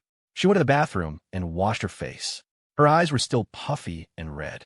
After a long moment of hesitation, she made a video call to her uncle. Her father's siblings didn't interact with him much anymore. He was too much trouble. but they had all chipped in to buy her a laptop for college. She hated asking them for anything, feeling like her family was a parasite, but she had no choice. Her uncle answered. "Uncle," she began, her voice thick with tears. "Dad came to see me. He said he's in a lot of debt, and he has to sell the house, but it's still not enough. He needs another $20,000. He came to me for money. I'm a student. Where am I supposed to get that? Does he want me to take out predatory loans for him? Uncle, what do I do? He said if he can't pay it back, they'll break his legs." Fat tears rolled down her cheeks. "What do I do? He told me if I can't get the money, I should go work for some friend of Tina's in another state. He said it's a job that pays 20 grand up front. I'm so scared, Uncle." She cried, gasping for breath. The tears were real. She wanted to wail, to scream at the absurdity of her fate, her life, all of it. Her uncle was stunned. He knew his brother was a mess, but he hadn't heard about any new debts. All he'd heard was that he was bragging about his new girlfriend. And now he was harassing his daughter for money? He was going to sell the last property they had.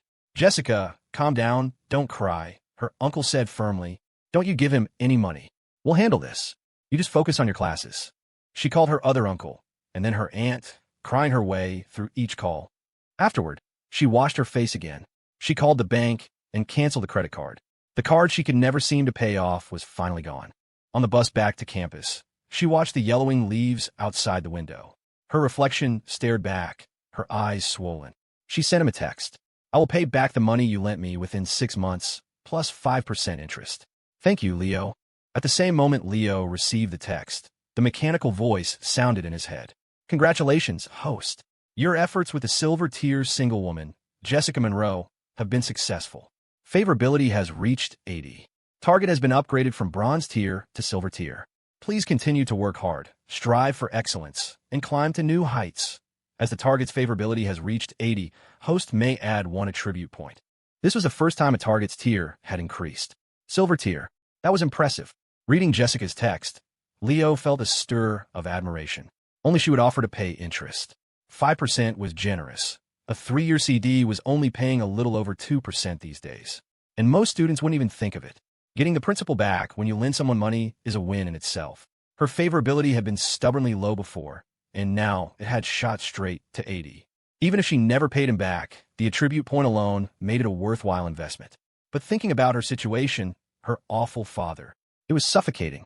If he'd grown up like that, his personality would surely be twisted. Leo opened his attribute panel. Physique, 7, +1/10, above average. Permanent buff, enhanced strength. Continue a balanced workout routine, and you'll have a slight edge over most humans. Intellect, 8, ±1/10, above average. First loves make you do stupid things. It's part of the experience.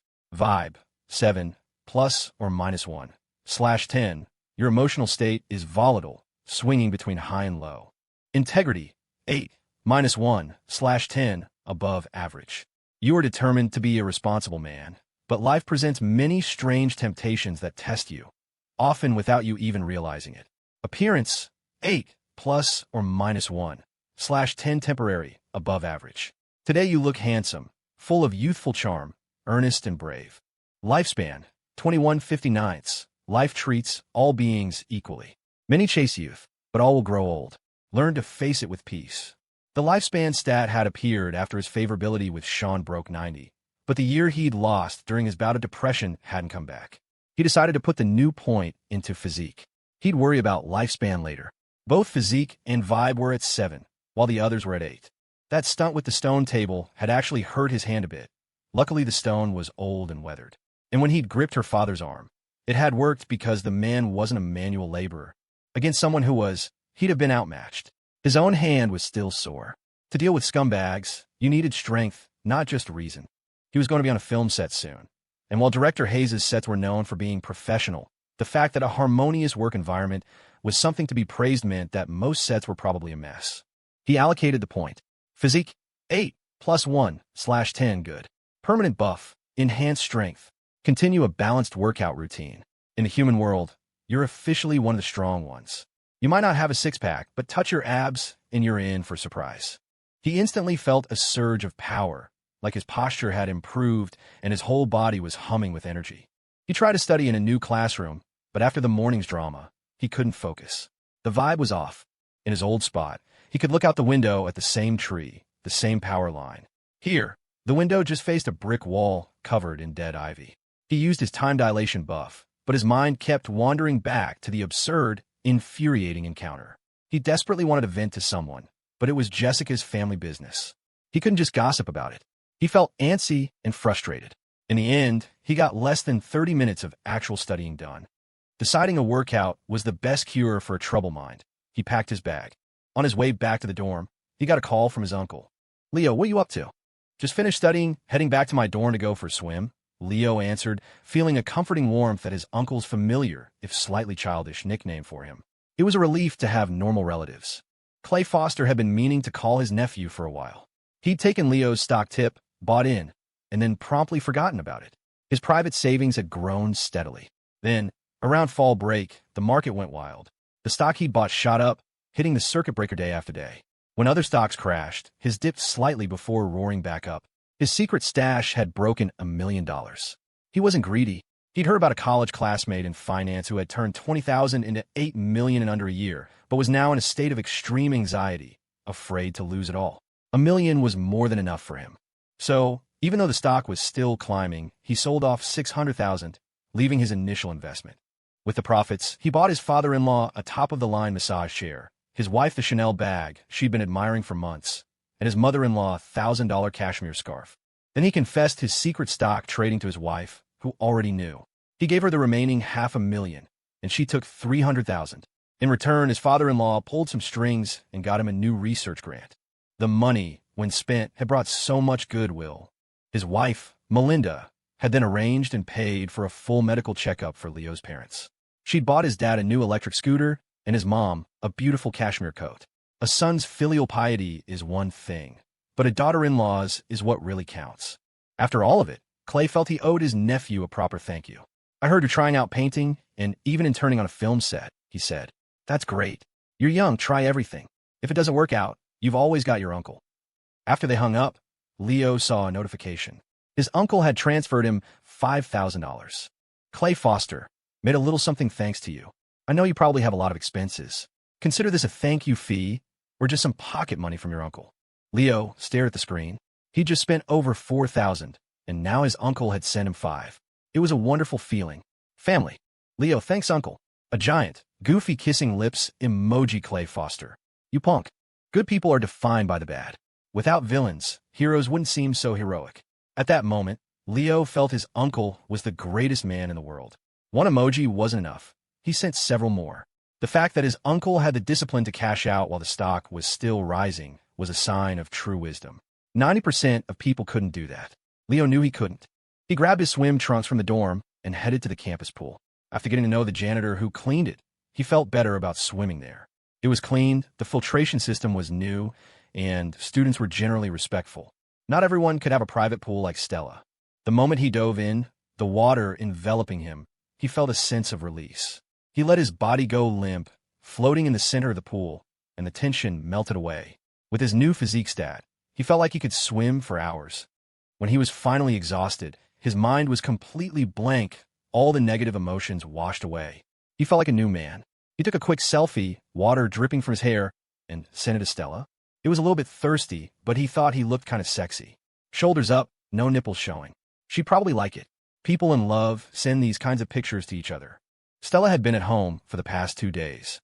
Her mother, Victoria, was in a state of psychological turmoil over the 2 paintings now hanging in their house, a constant $500,000 reminder of her misjudgment. To make matters worse, her socialite friends were now clamoring to come over for a viewing. Stella opened the message from Leo while sitting right next to her mother. Victoria, whose senses were on high alert, glanced over and saw the picture of a handsome, dripping wet college student on the screen. "Tramp," she thought, scandalized. "Sending my daughter such indecent photos." Stella's face flushed. A smile played on her lips, a dimple appearing in her right cheek. She quickly locked her phone. Victoria seethed silently. Her jaw ached with repressed fury. After teasing her mom for a bit, Stella slipped away to the kitchen. Leaning against the island, she pulled out her phone to reply to Leo. She sent a sticker of a shy doll peeking through its fingers. Stella was sitting right next to my mom.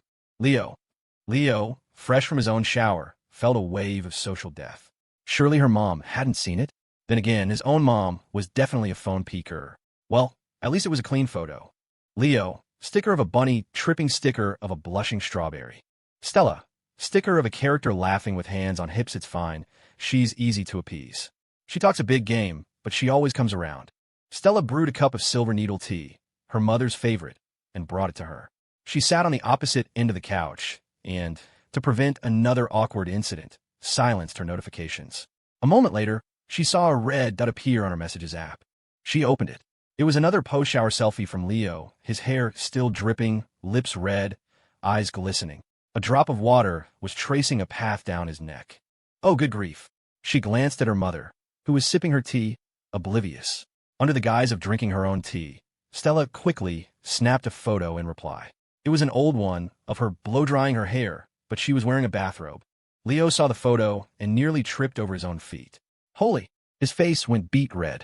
The robe was tied tightly, the collar high. Nothing was showing, but it was a bathrobe. Stella's retaliation was swift and devastatingly effective. He surrendered completely. His exhausted legs suddenly felt full of energy again.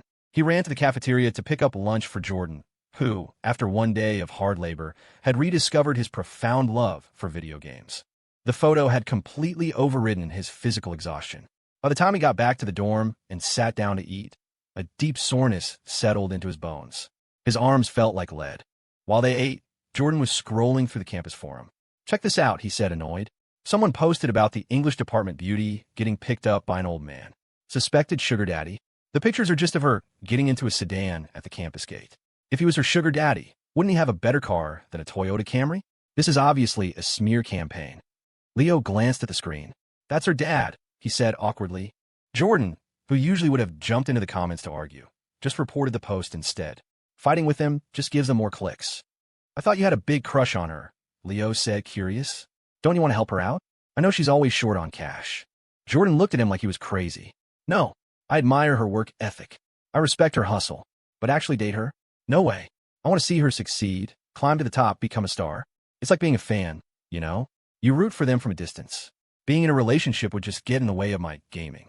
Leo had to admit, he had a point. Jessica's hometown was only a 2.5-hour train ride away. Her father, Warren, fumed the entire way back. He went straight from the station to his favorite card room. When he got there, he saw Tina laughing with Larry, the same guy who'd offered to put down $100,000 for her. Larry had his hand on her arm. Warren's simmering anger boiled over. He started an argument, and it quickly escalated. Just as things were getting heated, Jessica's two uncles and her aunt arrived, summoned by her earlier calls. Seeing his family as backup, Warren grew bolder. A full-blown fight broke out. In the chaos, someone tripped him. There was a sickening crack. His leg was broken. His brother quickly told the owner to turn off the security cameras. By the time the police arrived, it was impossible to tell who had done what. At the hospital, his sister grabbed Tina's arm. "My brother always said how kind and hard-working you are," she said with a saccharine smile.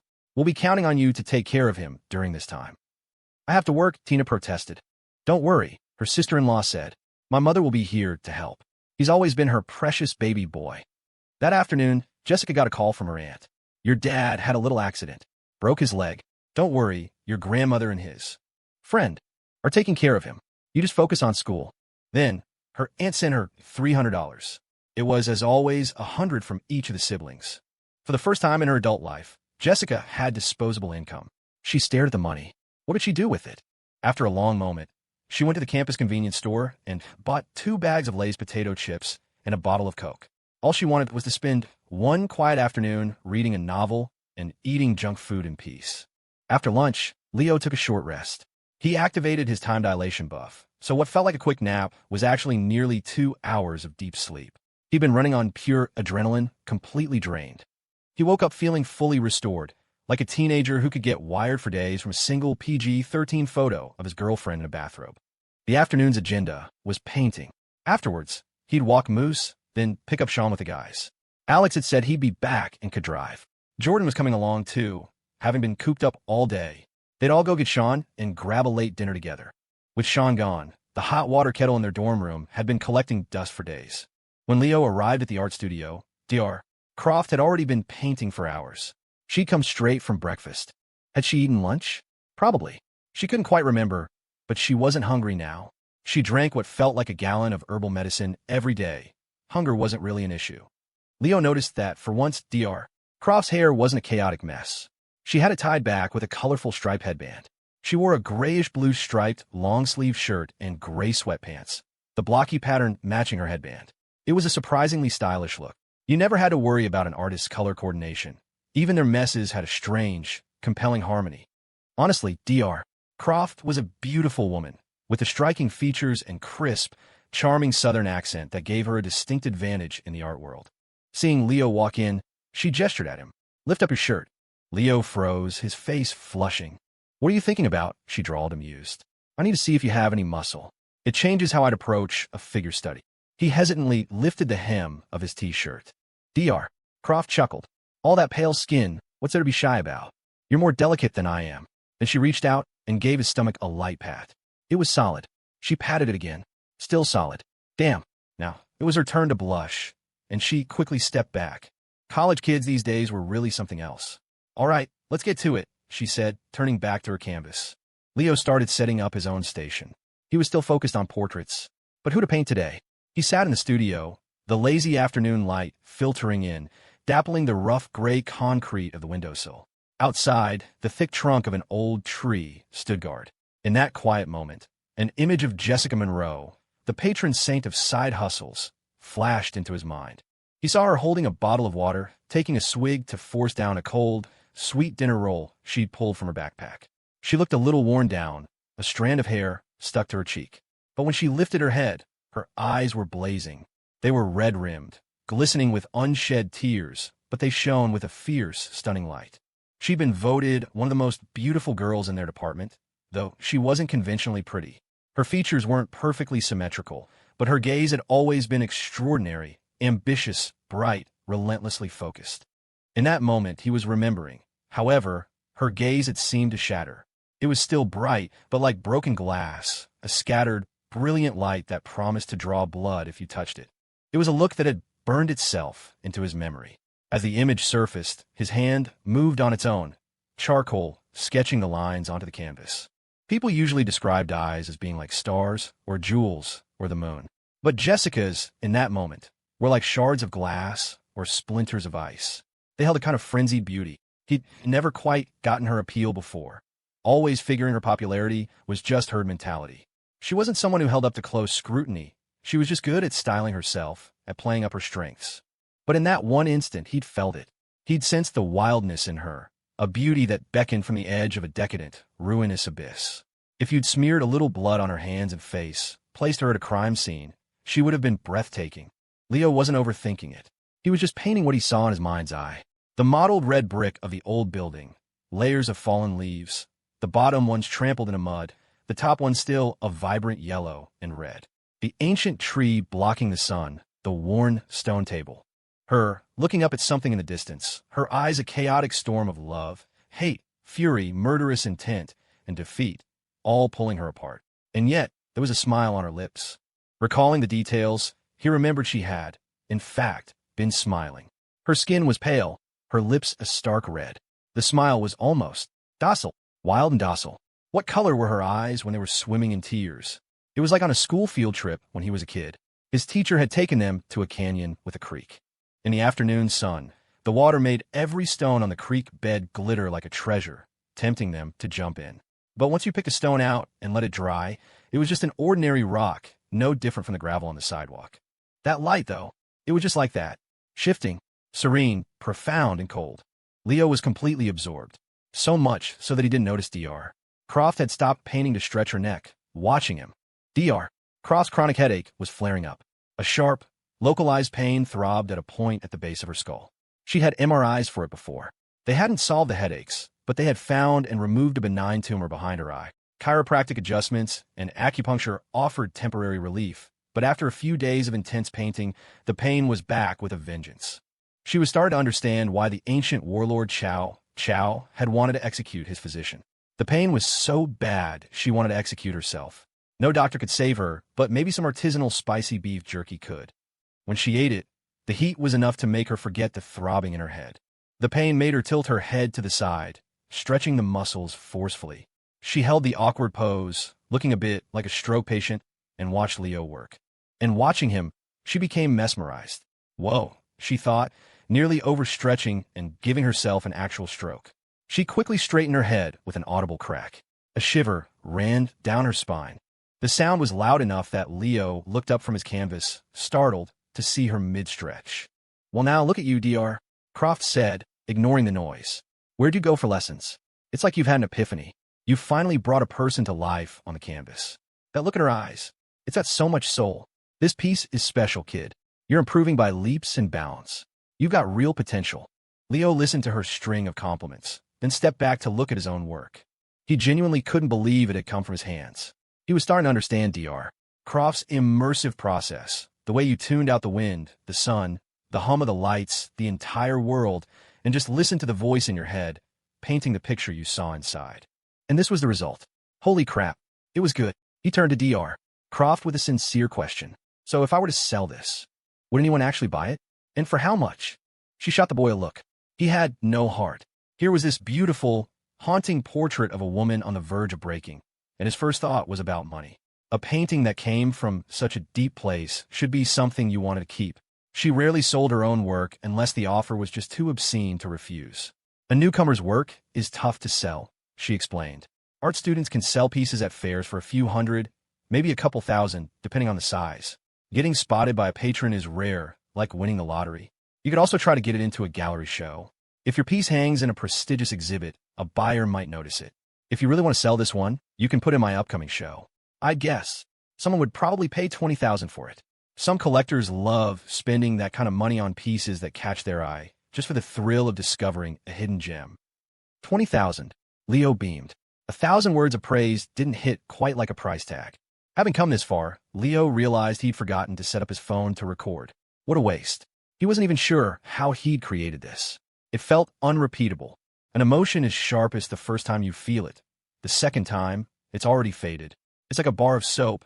The scent is strongest when you first unwrap it, but eventually you get used to it and barely notice it anymore. To capture a fleeting sensory impulse is to make it eternal. To try and replicate, it is impossible. He'd been painting for a while, and his arm was starting to ache. And he was so young. This profession was brutal. If you succeeded, great. But if you didn't, you could work all day and not even make back the cost of your paints. Leo repositioned his phone and started recording. He set up a second phone as well, giving him 2 angles that could capture both himself and Dr. Croft. After a brief chat, they returned to their work. He was beginning to understand Dr. Croft's obsessive forget-to-eat-or-sleep painting style. His hand wanted to keep moving, his brain wanted to keep creating, and only the limits of his physical body were holding him back. He desperately wanted to finish this painting, or at least get a solid first draft done. But even that would likely take until nightfall. Seeing that Dr. Croft was already lost in her world, Leo activated the time dilation buff. He had to keep painting while the image in his mind was still this vivid. By tomorrow morning, it would have faded, the emotion dulled. Irreplaceable, unrecoverable. In the camera's view, he was now painting at quadruple speed. Leo decided to complete the body first, saving the eyes and lips for last. As he worked, he felt no sense of impropriety, only a profound reverence for his creation. He was a god, bestowing life upon the canvas. Even as he painted her chest, his mind was clear, his heart steady. He felt like a surgeon, the entire world draped off except for the small, exposed incision site. To a doctor, a chest, or a head was just another part of the body. Cut through the epidermis, then the next layer. Retractor. Suction. Locate the problem. Excise. Suture. His mind filled with minute details. A single strand of hair had fallen across her chest. Her long, silky hair, like that of a siren, would never stay perfectly in place. It would fall across her cheeks, her shoulders, her chest. He was adding his own interpretation now. The Jessica he was painting was wild and bewitching, with a core of ruthlessness, but her smile had to remain pure, docile. She must have practiced it for years. It was a fake smile, but so ingrained that most people would never notice the practiced, pleasant mask of a hustler. Her eyes betrayed her. As Leo worked, head down, the system's mechanical voice echoed in his mind. Host is advised to balance work and rest. You have exceeded today's painting quota. The host has grasped the true essence of painting, to paint with one's heart. Reward, buff, breakout star one day. Your efforts may not be immediately rewarded, but one day you will stun the world with your talent. Do not give up easily. Do not reject the hardworking version of yourself. Do not doubt yourself. Leo was so engrossed, he barely registered the reward. He just kept painting. He was starting to feel the frustration of having only 2 hands. While painting her chest, he'd think of a detail on the hem of her shirt or on the crown of her head. To capture it all at once, he needed an octopus's arms. Maybe the best painters were king crabs, or maybe they were just the most delicious. He pressed on, his movements becoming more and more fluid. When he finally painted her eyes, the effect was so startling he almost jumped. It was incredible that he could convey a person's soul with just layers of pigment. It felt as if the real Jessica was standing right there. As he painted, he remembered another detail from that moment. Her shirt was damp. She had been crying for a long time before she looked up. He added a faint, dark patch to the fabric. When she looked at him, the emotion in her eyes was so raw, it was suffocating. Her lips were exceptionally red, but he needed them to be redder still. He mixed the most intense crimson he could, a color so deep it was almost black like blood. While painting, his mind had been a blank slate. But looking at the finished portrait, he was suddenly hit with a memory of her jumping out of the pool and throwing her arms around him. He'd held her, his heart pounding, thinking how forward and shameless she was. Back then, he only had eyes for Stella. Jessica was just a weird, chaotic distraction. He thought she was trying to test his loyalty, to seduce him. But her affinity score for him had never even broken 60. He had heroically resisted her advances. But if she had looked like this, her eyes wanted to kill you, our lips smiled, so red and so crazed. She was fully clothed, not revealing anything, yet this image was the most sexually charged thing he could imagine. A broken person being destroyed, laughing without a care in the world. It made you want to wrap your arms around her, to just hold her. The sudden thought was so bizarre it threw him off. It wasn't just a hug he imagined. It was a kiss. Her crimson lips, bleeding, breathless. Her long hair tangling with the buttons of his shirt. The image hit him so hard that as he was dabbing the last touch of scarlet on her lips, his other hand spasmed, sending a jar of red paint flying across the canvas. It was like being in the middle of a productive workday when someone dumps a can of Coke on your computer tower. The screen flickers, and all your documents, all your presentations, vanish under a wave of brown fizz, gone forever. Leo was sure it wasn't just lust. He didn't normally have these thoughts about attractive women. It was just, when he received an affinity score of 80 or higher from someone, he felt a strange compulsion to reciprocate. But to be painting her lips, and suddenly imagine kissing her, tearing at clothes. And with her on top? What was wrong with him? Why was it always the woman on top? He had painted her chest with the piety of a monk. And now, was the painting ruined? A stunningly lifelike portrait of a wild, bewitching, yet docilely smiling girl now had a massive splash of red paint across her face and clothes. Leo stared, horrified. Dr. Croft looked up. She stared, her jaw dropping. Hot damn.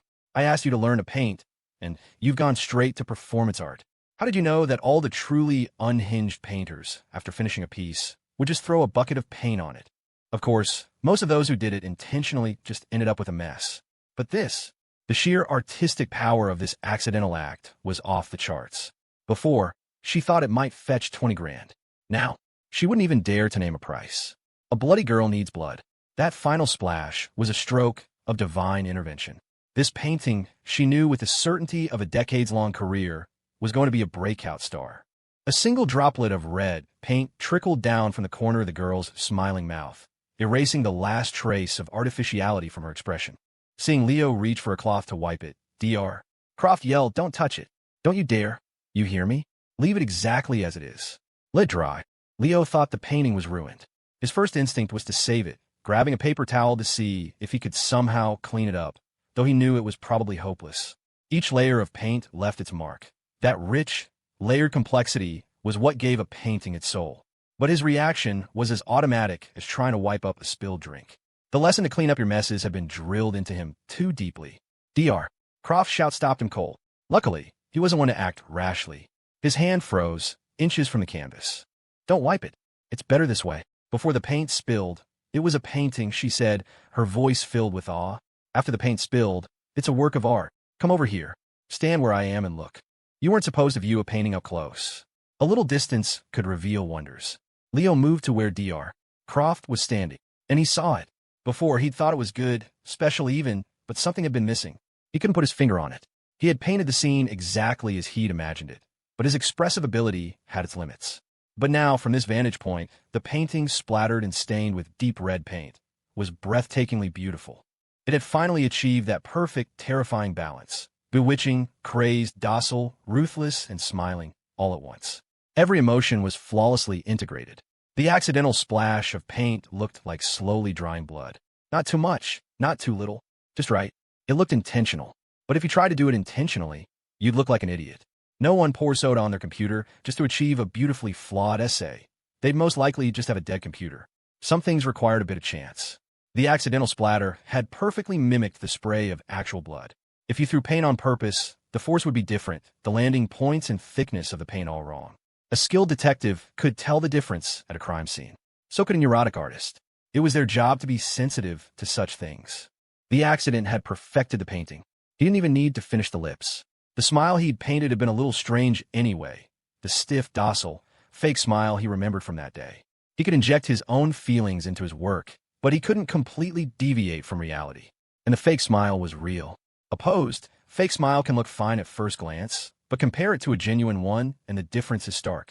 He had painted a girl with a soul full of turmoil and a fake smile on her face. The spilled red paint had covered that fakeness, obscuring the stiff muscles of her cheeks. Now, the painting was perfect, a true Bloody Mary. It even had a name.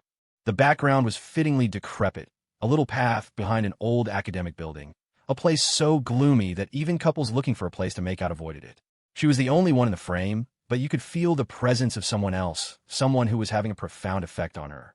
Leo hadn't yet learned how to compose a multi-person scene. The spatial arrangement on a flat plane was still too difficult for him. For now, he could only manage detailed single portraits.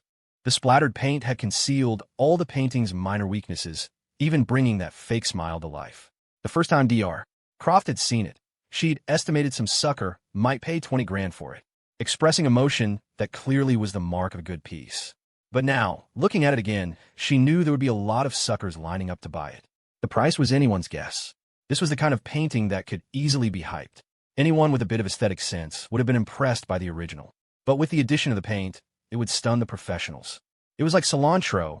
Some people love it, some people hate it, but everyone can recognize a truly gourmet dish when they taste one. The girl in the painting was wild and feral. Beautiful. Sexy. She looked like she just walked out of a zombie apocalypse. Great works of art often weren't just the result of the artist's effort. There was usually a healthy dose of luck involved. I'm submitting my work for an award soon, and I'll be holding a solo exhibition around the same time, Dr. Croft said. I'm calling dibs on this piece. I want to display it in my show. From now on, you can tell people you're my student. It wasn't that she wanted to steal his credit. It was just that an unknown artist had a much harder time making it. Being her student would open doors for him. Okay, thank you, Professor, Leo said. But Professor, what about portrait rights? How does that usually work? You'll need to get her consent. Displaying it in a gallery is a public act, and selling it is a commercial one, right? I understand. I'll handle the painting from here. Don't touch it. If you don't have a personal seal, just sign it for now. Leo didn't have a seal. His dad had one, but it was some cheap thing he bought somewhere. He thought for a moment and signed the corner with 2 letters. The name came to him in a flash. He thought it sounded sophisticated. Dr. Croft didn't care one way or the other. Artists often use pseudonyms. Some specialized in painting nudes of old men. A pseudonym was a social necessity. Same for writers. If your niche was erotica, a pen name could save you a lot of embarrassment. Her own work was quite conventional, so her art name was simple, Genevieve. With the painting's fate decided, Dr. Croft finally cracked a joke. You've got quite a few girls on your mind, don't you, kid? Yesterday's was so bright and lively, and today's is so dark and twisted. You better watch yourself. Leo just smiled. Following Professor Reed's instructions, he took Dr. Croft with him to walk Moose. When they went to pick up the dog, they ran into Paige Kennedy. Dr. Croft, true to her artistic nature, had a weakness for beauty. The moment she saw the bubbly, fair-skinned, curly-haired girl, whose innocence hadn't yet been tainted by higher education, she was smitten. Paige was an extrovert and wasn't the least bit shy. When she heard Dr. Croft was Leo's painting teacher, she got excited and asked if she could have her portrait painted. She didn't want to learn to paint. She just wanted to be in a painting, looking pretty. Dr. Croft adored the girl's straightforwardness. She was just like the girls from back home, bold, passionate, and adorable. Paige was also incredibly generous, insisting on paying for snack from a street vendor who was busy making hot dogs and corn dogs. Dr. Croft nudged Leo with her elbow. I don't think either of the first 2 girls you painted are right for you.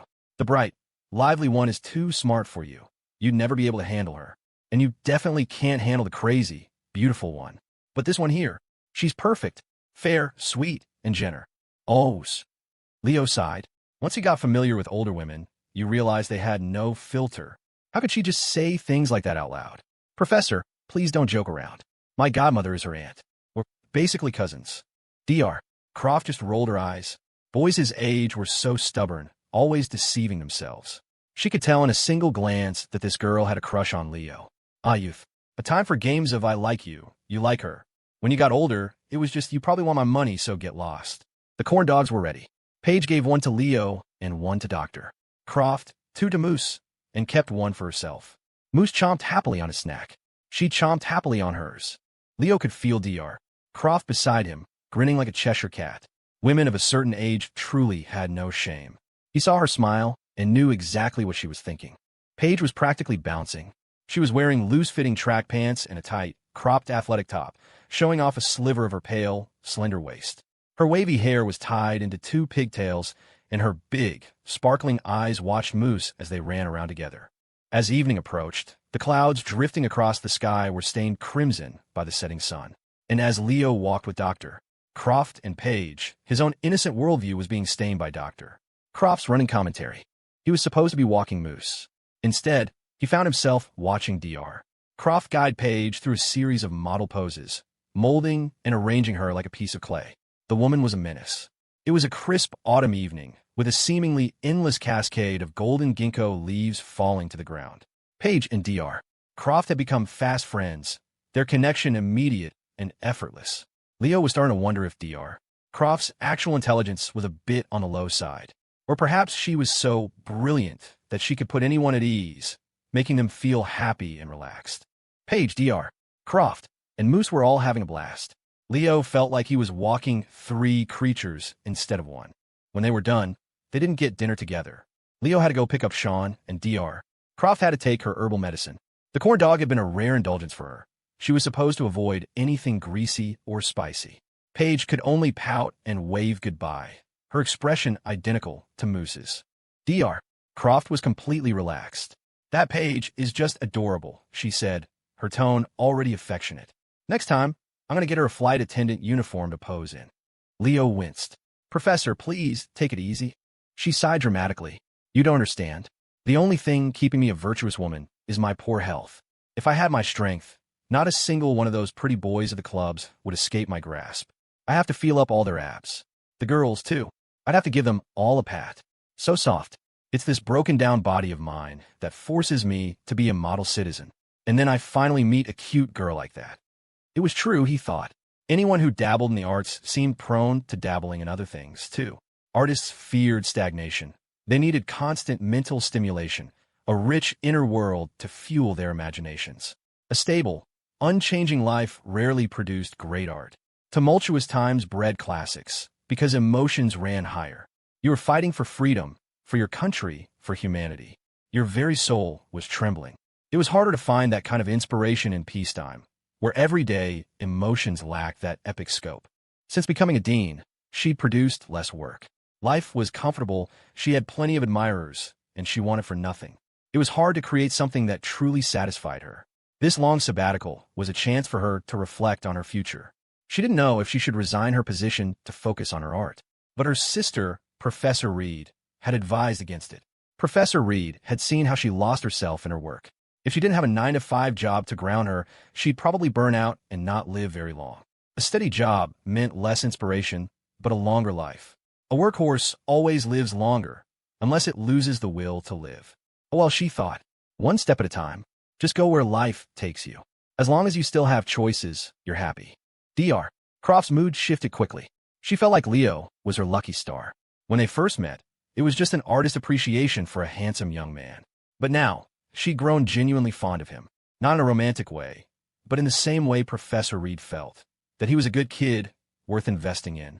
She was already comfortable enough to tell him off-color jokes. He was one of her own now. Leo said goodbye to Dr. Croft and headed back to the dorm to meet up with Jordan and Alex. He wasn't planning on showering. Maybe they'd all shower together when Shawn got back, a sort of welcome-home cleansing ritual. But Jordan, ever the fastidious one, insisted the dog smell was too strong and demanded he wash up first. Fine. Moose had gotten a little too excited earlier. Seeing his owner on the ground being posed and prodded, he thought it was a new game and wanted to play too. While Dr.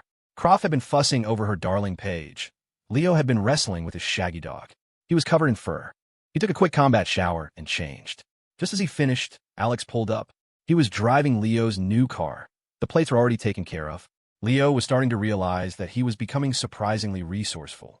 He'd been about to ask Alex for help with the registration. With Alex behind the wheel, Leo felt a little nervous. He was fine with strangers driving, but with friends, he always worried their mood would affect their driving, or that they'd fall asleep.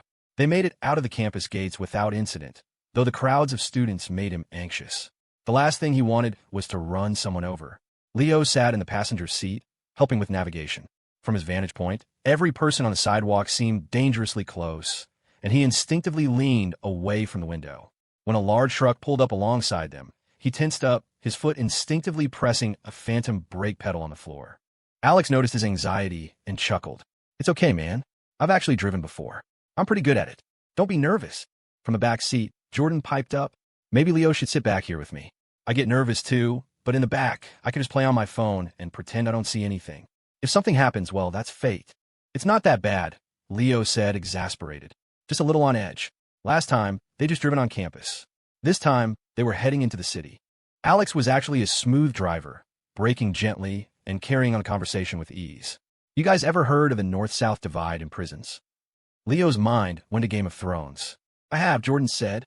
"I have a relative who ended up in what they call the most educated prison in the country. One's for politicians, the other's for intellectuals. There's a place on the East Coast that's basically for white-collar criminals. They call it Club Fed." This was new to Leo. Jordan spent all his time goofing off, but he seemed to know a lot of random things. "Exactly," Alex said with a grin. "You know why government officials fight so hard to climb a ladder? It's not just for the status on the outside. If you end up on the inside, only the high-security federal penitentiaries have single cells with private bathrooms and laundry machines. I heard the meal allowance is like $140 a day per person. Regular medical checkups, even a dedicated dentist. You can read books and newspapers every day." He paused for effect.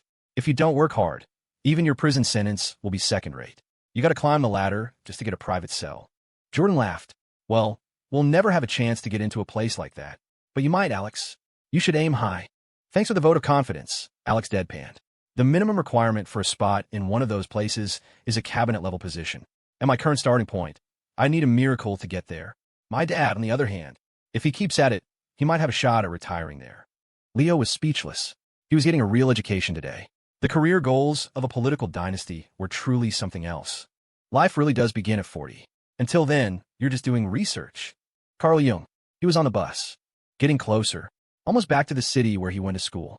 He'd left home in the middle of the night, and now night was falling again. For lunch, he'd eaten the hard-boiled eggs and flatbread his mom had packed for him. He wasn't hungry, but his back ached and his butt was numb from sitting. He tried to edit a video, but it was too noisy, and though he had the time, he couldn't find the peace to concentrate. Back at school, his routine had been to shoot, edit, and post every day. He'd constantly check the comments, the analytics, refreshing the data at set times. It was busy, but for the first time, he'd felt grounded, like he finally had a purpose. Going home had thrown all of that into disarray. He'd kept up with the posts, but he hadn't been obsessively monitoring the numbers. Before, he'd analyze a daily fluctuation of 50 followers. A few minutes delay in posting would fill him with anxiety. But at home, his posting schedule had become erratic. One day, he didn't upload until almost midnight. He was almost afraid to look at the analytics page. The bus's cell service was spotty, cutting out completely in the vast rural stretches. When he'd first boarded, he'd glanced at his TikTok profile and thought his phone was bugging out. He had barely been posting, just enough to maintain the account. Yet overnight, he'd gained hundreds of thousands of followers. A miracle had just fallen into his lap. As the signal flickered in and out, he managed to piece together the reason from the comments. It was because of the promotional photos the studio had released of Leo on the set of The Chancellor's Gambit. It had little to do with his own videos. His DMs had exploded. There was even a message from a tea company offering him $20,000 for a single sponsor video. The requirements were simple: drink their tea in the video and have a roommate say it tastes good. Shawn couldn't believe it. Was money really that easy to make? $20,000 was more than his entire family could save in a year, just for drinking some tea and saying it was good. It had to be a scam, or there were hidden strings attached. He hadn't replied yet. There were other messages, too. The most common request was for a follow-back. The profile pictures ranged from teenagers to women in their 70s. One older woman who wanted to connect had a recent video of herself at her late husband's grave. The cemetery was elaborate, and the location tag was for a major city where he'd heard a burial plot cost more than a house. She was clearly wealthy. Other older women posted videos of themselves doing synchronized dancing in public squares, or were heavily filtered, sipping tea in their lush gardens. He never knew so many older women were on TikTok, let alone looking to chat with college kids. Leo's fan base was unique. The flood of messages was overwhelming. He was already stressed and sleep-deprived. He'd been up until 2 in the morning talking to his sister, then woke up at 3. He was running on an hour of sleep. He was worried he'd make a mistake with all this, screw up some major opportunity. During a rare moment of stable signal, he managed to upload a short clip of Leo painting, just to keep the account active. It was a simple 15-second shot, no real story, like something you'd post on your personal Instagram. He was lucky to be heading back to school today. If he kept fumbling, he'd waste this incredible surge of traffic. He was the kind of person who wouldn't even know how to catch a windfall if it landed in his lap. On the bus, he wished he could sprout wings and fly back to campus. But the bus just rumbled on, not too fast, not too slow, indifferent to his anxiety or exhaustion. He felt a knot of panic in his chest. Then, scrolling through TikTok, he saw the quote, "Life really does begin at 40. Until then, you're just doing research." Something clicked. If life began at 40, then at 23, even though he was the oldest in his dorm, he was only just past the halfway mark of his research phase. He didn't need to rush. He couldn't rush. Sometimes, he wished time would fly by, that he could grow up faster, make money, and improve his family's life. Other times, he was terrified it was moving too quickly, that he was in a race against his mother's illness. He wished he could slow it down, stop it even, and keep his mom healthy and by his side forever. At 23, Shawn Riley, unshaven and wrapped in a worn-out green army surplus coat, looked like a migrant worker heading south. The bus swayed, the air thick with the smell of instant noodles and feet. The sounds of TikTok videos and soap operas mingled with the chatter and snores of his fellow passengers. It wasn't that cold in the south. The coat was too thick, out of place. But it was freezing back home, and you had to wear it when you left or you'd freeze. The roads were still slick with ice. He worried about his dad riding his bike back, especially on that one stretch with the high grass and a sharp blind curve. It was a beautiful spot for photos, wild grass, distant mountains, a winding road. Hikers loved it. Locals feared it. There had been accidents. The bus rumbled on, carrying him from the mountains to the city. The landscape transformed into a sea of lights and a symphony of noise. The other passengers grew restless. Half an hour before arrival, people were already grabbing their luggage, as if they were afraid someone would steal it. Getting on had been a chaotic rush, and getting off was no different. They stood in the aisle, clutching their bags. His own luggage was lighter now, half the food he'd brought having been eaten. The coat was too bulky to pack, so he just wore it. He shuffled off the bus with the crowd. The warm city air hit him like a wave, but at least it was fresh. After more than 10 hours on the cramped, stuffy bus, the smell had become unbearable. He recognized the station. Shawn gripped the handle of his suitcase, the one with the broken wheel. It was filled with dried vegetables and whatever local specialties he could find at home. His roommates had helped him so much. He didn't have money, but he could bring them what he had. It wasn't much. That herbal tea they liked sold for a few dollars a pound at the local market. You could pick it all day and not even make $100. The poorer the place, the harder it was to earn a living. He squeezed through the crowd, planning to take off his coat once he was outside. It was too crowded to do it now. Leo, Jordan, and Alex were standing at the exit, all scanning the crowd. Normally, they wouldn't have made such a big deal of picking him up, but they were worried about him, about what had happened at home. They'd been roommates for 4 years, and they'd never had a real fight. That was rare. Leo and Alex didn't see him. It was Jordan who spotted him first. He started waving frantically. "Shawn, over here." Jordan always noticed things like clothes and luggage. Leo and Alex were looking for a face. They'd never have recognized the weary, bearded man in the army coat as their roommate. He looked so much older, so worn down. But Jordan saw the coat, looked closer, and realized it was him. Shawn had told them not to come, that it was too much trouble. He knew his way back to campus. There was a bus that ran from the station until 10, but they had come anyway. He saw Jordan first, pale and round in an oversized t-shirt despite the cool evening, waving at him. Then he saw Leo and Alex beside him. Alex was in a white button-down, slacks, and a dark blue, unbranded jacket. looking sharp. Leo was in a clean, simple sweatsuit, smiling and waving too. Shawn swiped his bus pass at the turnstile and pushed his way through the crowd to meet them. "Shawn, man, you must be burning up," Jordan said, reaching for his coat. Alex clapped him on the shoulder. "Good trip." Leo reached for his suitcase. Seeing them, Shawn smiled. He pulled each of them into a hug. "I'm back," he said, his voice thick with emotion. The station lights blurred in his tear-filled eyes. "I'm back." On the way back, Jordan moved to the passenger seat, letting Leo and Shawn sit in the back. The car was new and spacious. Alex drove, sitting in the plush leather seat. Shawn felt like he'd stepped into another world. In just a few days, his roommates were picking him up in a brand new car. Things were changing so fast. The rich got richer, the powerful more powerful, and the poor got poorer, sicker, and more broken. But Shawn had always had a good attitude. Despite his family struggles, he wasn't bitter or cynical. If he had been, the four of them would never have gotten along so well. Everyone started from a different place. No one's money or power had just fallen from the sky. His ancestors had planted the trees that others now enjoyed the shade of. He couldn't go back and complain that his grandparents hadn't worked harder or moved to the city. His grandfather was long gone, and his grandmother was still healthy, which was a blessing. So it was up to him. He would be the one to plant the tree, so that his children and grandchildren could have an easier life. The car seat was nothing like the one on the bus. The bus seat was hard and straight, impossible to get comfortable in. This one was soft leather, and he sank into it, feeling his whole body relax. "So this car was a gift from director Shawn?" he asked. Leo nodded. "You know how to ride a motorcycle, but you should learn to drive a car too. It'll be useful when we go out to shoot on location." I actually know how to drive," Shawn said, a flicker of excitement in his eyes. He and his two biker friends back home worked as mechanics. He'd taken their cars out for a spin more than a few times. He didn't have a license, but he could handle the wild mountain roads like a pro. "Perfect. I'll sign you up for driving school tomorrow. We can count it as a production expense. I'll cover it for now, and you can pay me back when we start making money," Leo offered. He didn't particularly enjoy driving, and he couldn't always rely on Alex. He felt like he owed Alex too much already. "Okay," Shawn said after a moment, not refusing. Getting a license was a necessary investment. The TikTok account had a lot of DMs, some from potential collaborators. "Don't worry about it now," Leo said. "Let's get some food first. We can talk about it later." Jordan turned around from the front seat. The account's getting a ton of traffic, but there are a lot of scammers out there. Even on my smaller account, I've had a few try to get freebies. Jordan didn't need the money, which made it easier for him to spot the grifters. His beauty account had a smaller but valuable following of dedicated consumers. He could have taken on sponsorships, but it wasn't worth the risk to his reputation, plastering his face with sketchy products for a quick buck. The internet never forgets. Their roommate account had over 600,000 followers.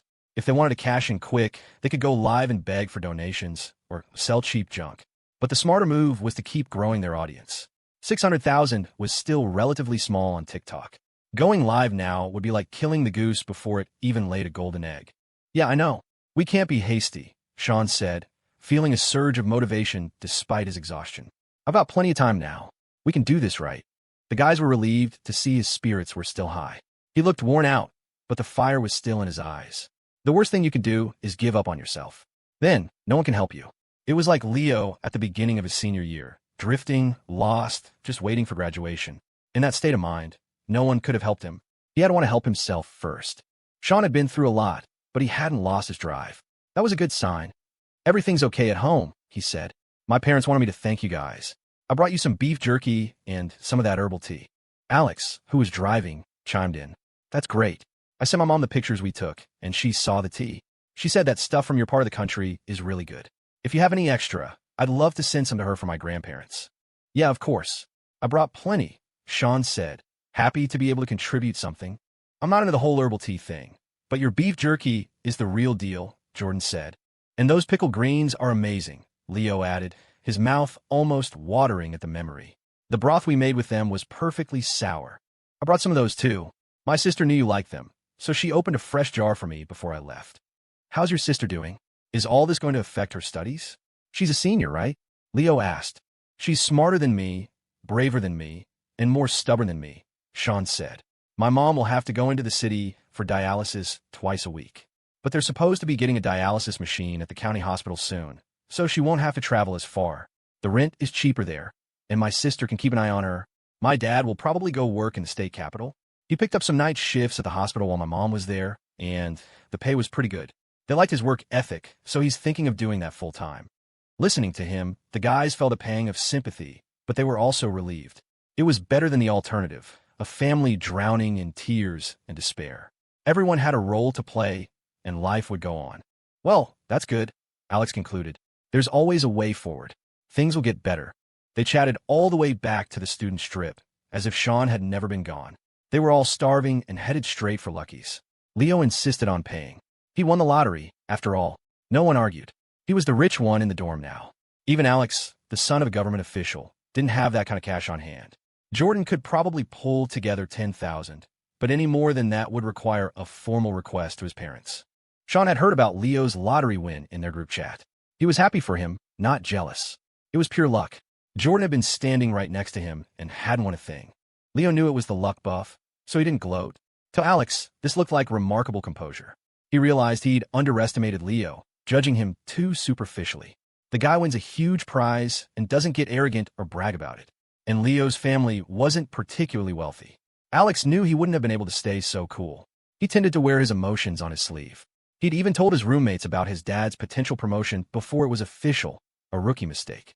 He had a lot to learn from Leo's steady demeanor. The four of them were finally reunited. It was late, but they were in luck. There was one last order of buffalo wings and corn fritters. The owner even went to shuck a fresh ear of corn for them.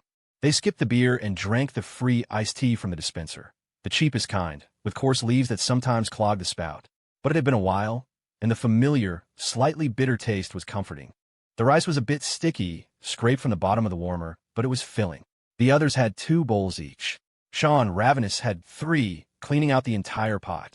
He let out a loud, garlicky burp. The chili they'd ordered was heavy on the garlic. They raised their plastic cups of iced tea, just as they had a month ago. To good luck from here on out, Alex declared. The cups clinked, spilling a few drops. The tea was old, but the men were young, in their early 20s, with the whole world ahead of them. That night, Shawn's snores were thunderous. After a full day on the bus, lying down in his own dorm bed felt so good that his bones seemed to crackle with relief. The bed was small, but the familiar smells were comforting, and he fell asleep almost instantly. The sound was so loud it was almost reassuring. The 4 of them were used to it. Hearing Shawn's snores again made the room feel complete, and they all slept a little more soundly. Leo said goodnight to Stella and was out moments later. The next morning, someone was up even earlier than Leo. When he woke, he saw a shadowy figure moving silently around the dark room, trying not to wake the others. It was Shawn. When Leo padded out of the room, the sky was just beginning to lighten. The blackout curtains were drawn tight. The lights from the athletic field stayed on all night, and Alex, a light sleeper, even wore an eye mask. Jordan was even more extra. He had a curtain around his bed, like the girls in the female dorms.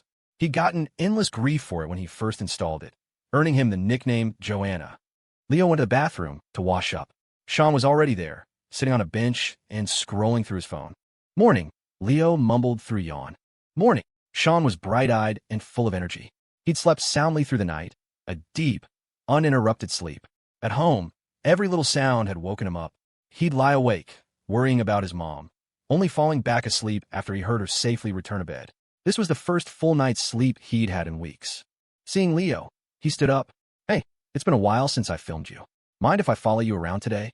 I'm getting rusty." "Sure," Leo said, covering another yawn. Shawn got right to work, recording Leo as he brushed his teeth and washed his face. He'd been watching a lot of TikToks while he was away. He'd noticed that videos with dialogue performed better than silent, documentary-style ones. In the age of short-form content, you had to spoon-feed the information to the audience. So, he started narrating, chatting as he filmed. "New towel, Leo? Yeah, my mom sent me a care package after fall break. New towels, toothbrush, everything. Sometimes I feel like I'm still in kindergarten." Leo meticulously brushed his teeth for the recommended 2 minutes, the minty green tea toothpaste foaming in his mouth. From behind the camera, Shawn noticed something different about him. He couldn't quite put his finger on it. Had something happened while he was away? Even the simple act of splashing water on his face seemed to carry a new, melancholic weight. And yet, as he talked with a mouthful of toothpaste, completely unself-conscious, he seemed more relaxed, more natural than ever before. When he walked away, Shawn filmed his back, and for a second, he thought he saw an air of nobility. Was he just seeing things? Or maybe falling in love had changed him? Shawn was confused, but he kept filming, trying to capture it all without judgment. Back in the dorm, Alex was awake but reluctant to get up. He wasn't sure if it was from running or from driving yesterday, but his thighs were sore. He was usually so disciplined, but after just 2 days of running, he already wanted to quit. He had to admire Leo's persistence. Anyone who could stick with something like that had a certain kind of strength. Jordan was still sound asleep. Leo finished his routine, downing his usual glass of honey water, which Shawn dutifully filmed. That particular clip always got a lot of comments. People said they'd started drinking honey water every morning because of Leo. Shawn had an idea for a montage. Every clip of Leo drinking honey water, showing his subtle transformation. It would be less of an ad for honey and more of an ad for an elixir of beauty. He filmed until Leo closed the bathroom door. Then he followed him downstairs for his warm-up. The campus was quiet. The path lights were still on. The sun was just rising, and the leaves on the trees had turned a brilliant yellow. In Shawn's lens, the ordinary campus scene felt precious. He was so grateful to be back. The moment he'd found out about his mom's illness, his first thought had been to drop out. He never thought he'd see this place again. The morning air was cool, but his heart was warm. Leo started his run. Shawn filmed him for a bit, then started running alongside him. He was in good shape, used to hard labor back home. The city kid's idea of a workhorse was just a metaphor. Back home, he'd literally been a beast of burden, plowing fields and hauling grain. At his usual spot, Leo saw Professor Reed and Dr. Croft and waved. Shawn did the same. Professor Reed had heard about Shawn's mom and asked how she was doing. Shawn was touched that she would even know who he was. She's much better, thanks. She's out of hospital now, just needs to rest at home and go in for regular treatments. Dr. Croft chimed in. Look at me, she said, pointing to various spots on her body. I've got scars here, here, and here, all from surgeries. And I'm still kicking. Don't you worry about being sick. You just learn to live with it. A positive attitude is the most important thing. Shawn looked and saw a faint, diagonal scar on her neck. He couldn't see the others, but he felt encouraged. Everyone here was so optimistic. It was easy to fall into despair at home. After a brief chat, Leo continued his run. Halfway through, his phone rang. It was Professor Hoffman. Leo, you free today? I was thinking of going fishing. Ever been sea fishing? No, but I'd love to try. My roommate's back, though, and he's filming me today. Can I bring him along? Professor Hoffman hesitated for a second. Sure. I'll have my driver, Walt, pick you both up. We'll meet at the marina. Great. Leo was planning on visiting the professor soon anyway. It was because of him that he'd gotten the role of the team master. He'd thought it was just a bit part, but then he'd heard there was some controversy over it, that another, more famous actor had been considered. He was sure Professor Hoffman had pulled some strings for him, and then he'd won the lottery. He owed the man a thank you, and it was always better to show gratitude before the fact. The morning sun glittered on the dew-kissed grass of the garden, each droplet a tiny diamond. Autumn weather was the best, not too hot, not too cold. Victoria Vance had the housekeeper set up breakfast in the yard. Their mansion, though part of a gated community, was the prized jewel of the neighborhood. They'd hired a top designer with a single mandate. Every view from the house must be a picturesque landscape.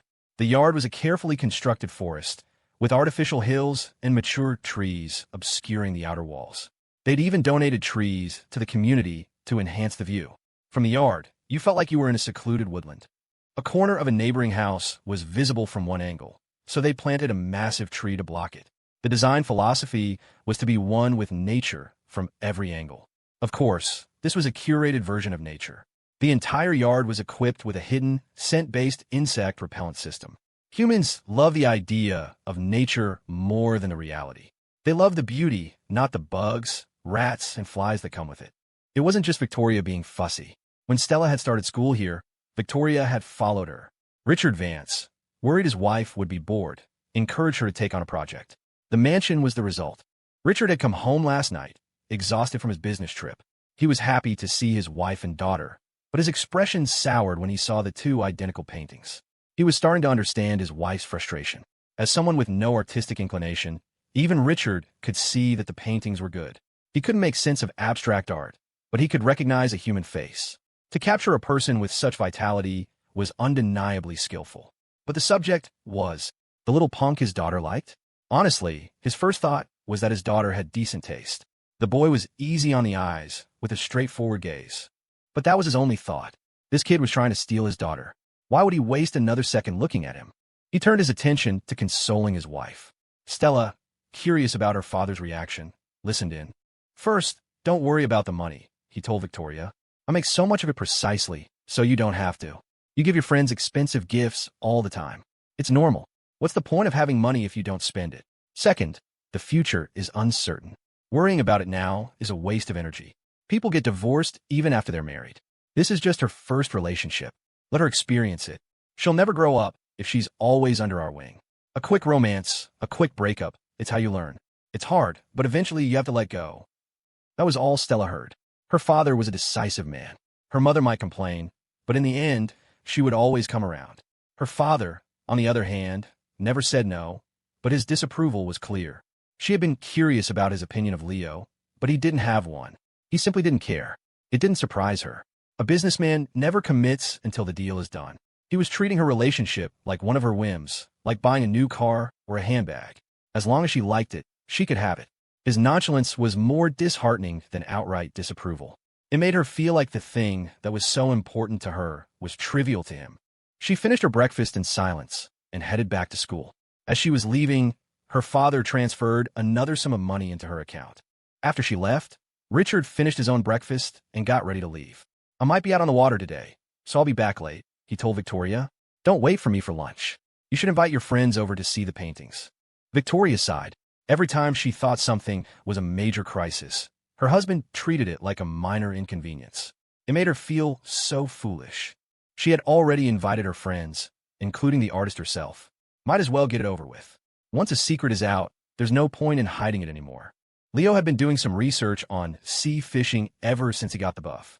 He'd asked Jordan and Alex if they'd ever been. Alex had been to a ceremony on a ship once, but it had stayed in the harbor. Jordan had been on a boat before. Their city was on the coast. He'd advised Leo to bring motion sickness pills, sunscreen, and a hat. Shawn was nervous about going, but he was determined to overcome it. The trip home had changed him. He was even more quiet than before. Fishing on a boat would make for great content, and he had to be ready to capture it. He didn't know if he got seasick, but he packed some Dramamine just in case. Walt, the driver, picked them up at their dorm. Leo had also asked him to help Shawn sign up for driving school. Walt was even more polite than before. He knew that Leo was going to an important meeting with Professor Hoffman, and that he was the lottery winner from the film set. He was impressed that Leo was dressed so casually for such a high-stakes outing, in a simple sweatsuit that probably cost a few $100s at most. The kid had class. Leo wasn't nervous. The stamina buff made him feel grounded, secure. The smarter he got, the more he felt the world was full of threats. But the stronger he got, the simpler things seemed. The sea off the coast of Bridgeport wasn't like the tropical waters of Florida. There were no long, sandy beaches, just rocky shores and fishing piers. But for a city with 4 distinct seasons, having a coastline at all was a gift. Today, the sky was clear and the sea was calm. As Walt drove them along the coast, Leo knew they were getting close. He'd been to Miami once with his aunt. The water there had seemed bluer. Maybe it was because this coastline was lined with sea walls and industrial buildings, not beachfront hotels. The car continued for another 10 minutes. Shawn was getting more and more nervous. It felt like he'd been gone for years, not days. He couldn't keep up with Leo's new life, the new people and places he was encountering. He hated this feeling of being out of his depth. He envied Alex's confidence, Jordan's indifference, and now Leo's rapid growth. He couldn't fall behind. He had to be useful. He could film. He could edit. He was good at that. He took a deep breath and reminded himself to just focus on his job. At the hospital, lying on the cot next to his mother's bed, he'd replayed his college years in his head. He couldn't remember much, just a hazy blur of wasted time and a painful crush on Megan. What had he ever seen in her? If she ever saw his home, the shabby little house, his simple family, she'd run for the hills. He'd spent years hiding from reality, distracted by the glamour of the city and the attention of a pretty girl. But he couldn't hide anymore. He had to face his life, to work hard, to build something for himself. They arrived at a private marina. A medium-sized yacht was docked at the pier. Professor Hoffman was waiting for them at the bottom of the gangway. Leo felt a wave of relief. Walt opened the door for him with a flourish. Sorry for the short notice, the professor said, but the marine forecast is most accurate in the morning. We didn't know it was a good day to go out until about 6:30. Judge Cole loves to see fish. It'll just be us today. I came down to meet you, in case you were nervous about the boat. A little, Leo admitted. I've never been sea fishing before, but then I figured you have a lot more to lose than I do, Professor. My blood type is O positive, nothing special, so I'm probably safe. Professor Hoffman roared with laughter. He liked the kid's honesty. Shawn just stood there silently, having mumbled a greeting and then clammed up. Will we be able to film, with Judge Cole here? Leo asked. I asked him. He said he's retired, just a regular guy. He doesn't mind, but try not to get him in the shot if you can help it. Of course. I'll show his security the footage before we post anything. They boarded the boat. It was just Judge Cole, but there were several crew members, including a medical officer. Good morning, Judge Cole, Leo said, introducing Shawn. This is my roommate, Shawn Riley. We make the TikToks together. He's my cameraman for the day. Judge Cole looked slightly annoyed. He didn't like dealing with the media, especially the new age social media types. But they were just students, and he had to admire their initiative. He'd agreed to the filming out of a desire to see how the younger generation operated. And, if he was being honest, he was also a little superstitious. He didn't want to go all this way and come back empty-handed. Professor Hoffman had told him about Leo's lottery win. The money was trivial, but the luck. That was something to be respected. At his age, he'd learned to have a healthy regard for the mystical. Having a lucky charm on board couldn't hurt. And when Hoffman had told him Leo's response to the invitation, never been, but I'd love to try, he'd heard the confidence in the kid's voice. This was no ordinary college student. As for the roommate, he was unassuming. The judge knew his story. Poor family from the mountains, sick mother. A sad case. But looking at him now, he saw a steady gaze, a quiet determination. He wasn't unlucky. A truly unlucky person would never have made it this far. He was here because of Leo. His association with a person of good fortune had changed his own. It just want to show how important your friends are. The judge wasn't arrogant. The only people who were allowed to film him were renowned professionals. For a college student like Shawn to be here was unprecedented. And Hoffman was a good man, too. He'd come down to the dock to greet the boys personally, a small gesture of respect that spoke volumes. With everyone on board, the boat set off. The gentle rocking was unnerving at first, but Shawn soon got used to it. He was so nervous, he didn't know what to do with his hands. Leo had told him a retired official might be there, and to just act normal, like he was with Alex's grandfather. Shawn remembered Alex, saying his grandpa was a retired official who got thousands of dollars in prescription drugs covered every month. He didn't know what that meant exactly, but he knew it was a big deal. He forced himself to focus on his work. The boat slowly pulled out of the harbor, and as they reached the open sea, the world opened up. It was Shawn's first time on a big boat, and his excitement soon overshadowed his anxiety. The way the sky and the sea blended together at the horizon, the feeling of the vast, open space. He wanted to capture all. He'd heard that rich people chase this feeling by jumping out of airplanes or climbing Mount Everest. They'd seen so much that it took risking their lives to feel anything at all. In a way, there was a benefit to having seen so little. It meant there was still so much to discover, so much joy and wonder left to experience. After filming the scenery, Shawn explored the yacht. He was fascinated by everything. The sliding doors, the windows that pushed outward, the soundproofing between the rooms. It was like a villa built on the water, with the entire ocean for a backyard. He filmed with the eyes of a novice, capturing the details that a seasoned sailor would overlook. Where does the fresh water come from? Is there a designated route for boats? Or can you just go wherever you want?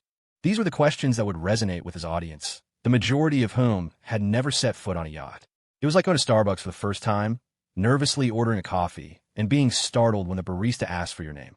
His main subject, of course, was Leo. He found him on the deck, getting a lesson in jigging. It turned out you couldn't just toss a piece of metal anywhere. There was a science to it. The technique had been invented by a Japanese fisherman who went on to open a world-famous tackle shop, a pilgrimage site for serious anglers. Leo wondered what had possessed the man to try fishing with a piece of iron in the first place. The jigs were heavy, ranging from a few ounces to several pounds, depending on the depth and the type of fish they were after. Today, with the sky clear and the sea calm, Leo, armed with his basic fishing proficiency level 2 and a special luck bonus for ocean fishing, was ready to test his skills. The boat was heading toward a small, uninhabited island about an hour from the coast, a popular spot for catching big fish. As they traveled, they prepped their gear and chatted. Leo used to dread small talk, but he was getting better at it. He'd learned that the key was to listen more than you talk and to never try to show off. Professor Hoffman was a gracious host, making sure to include Leo in his conversation with Judge Cole. So, what did you do with the lottery money? He asked. I called my mom right after I found out, Leo said. I'm going to send her $100,000. I put $250,000 in the stock market, and the rest is for taxes and spending money. You play the market, do you? The professor asked, intrigued. He wrote best-selling books on economics, but he never touched stocks himself. Leo knew that, to these men, his small investment was like a child's allowance. But he wasn't embarrassed. He pulled out his phone and opened his Robinhood account. He remembered reading an interview with a low-profile billionaire, a Mr. S. Vance, who had said his investment strategy was simply to read the news. "The government never lies," he'd said. "I've always had faith in our country." Parroting this sentiment, Leo handed his phone to the professor. "I don't really follow the market closely," he said, "but we were studying it in my economics class, and I figured the best way to learn is by doing. I didn't listen to any of the analysts. Everyone says you lose money in the market, but based on what I've learned, our country's economy is only going to get stronger. I didn't bet on a single stock. I chose a blue-chip industrial, and I bet on the country. Then I just left it alone."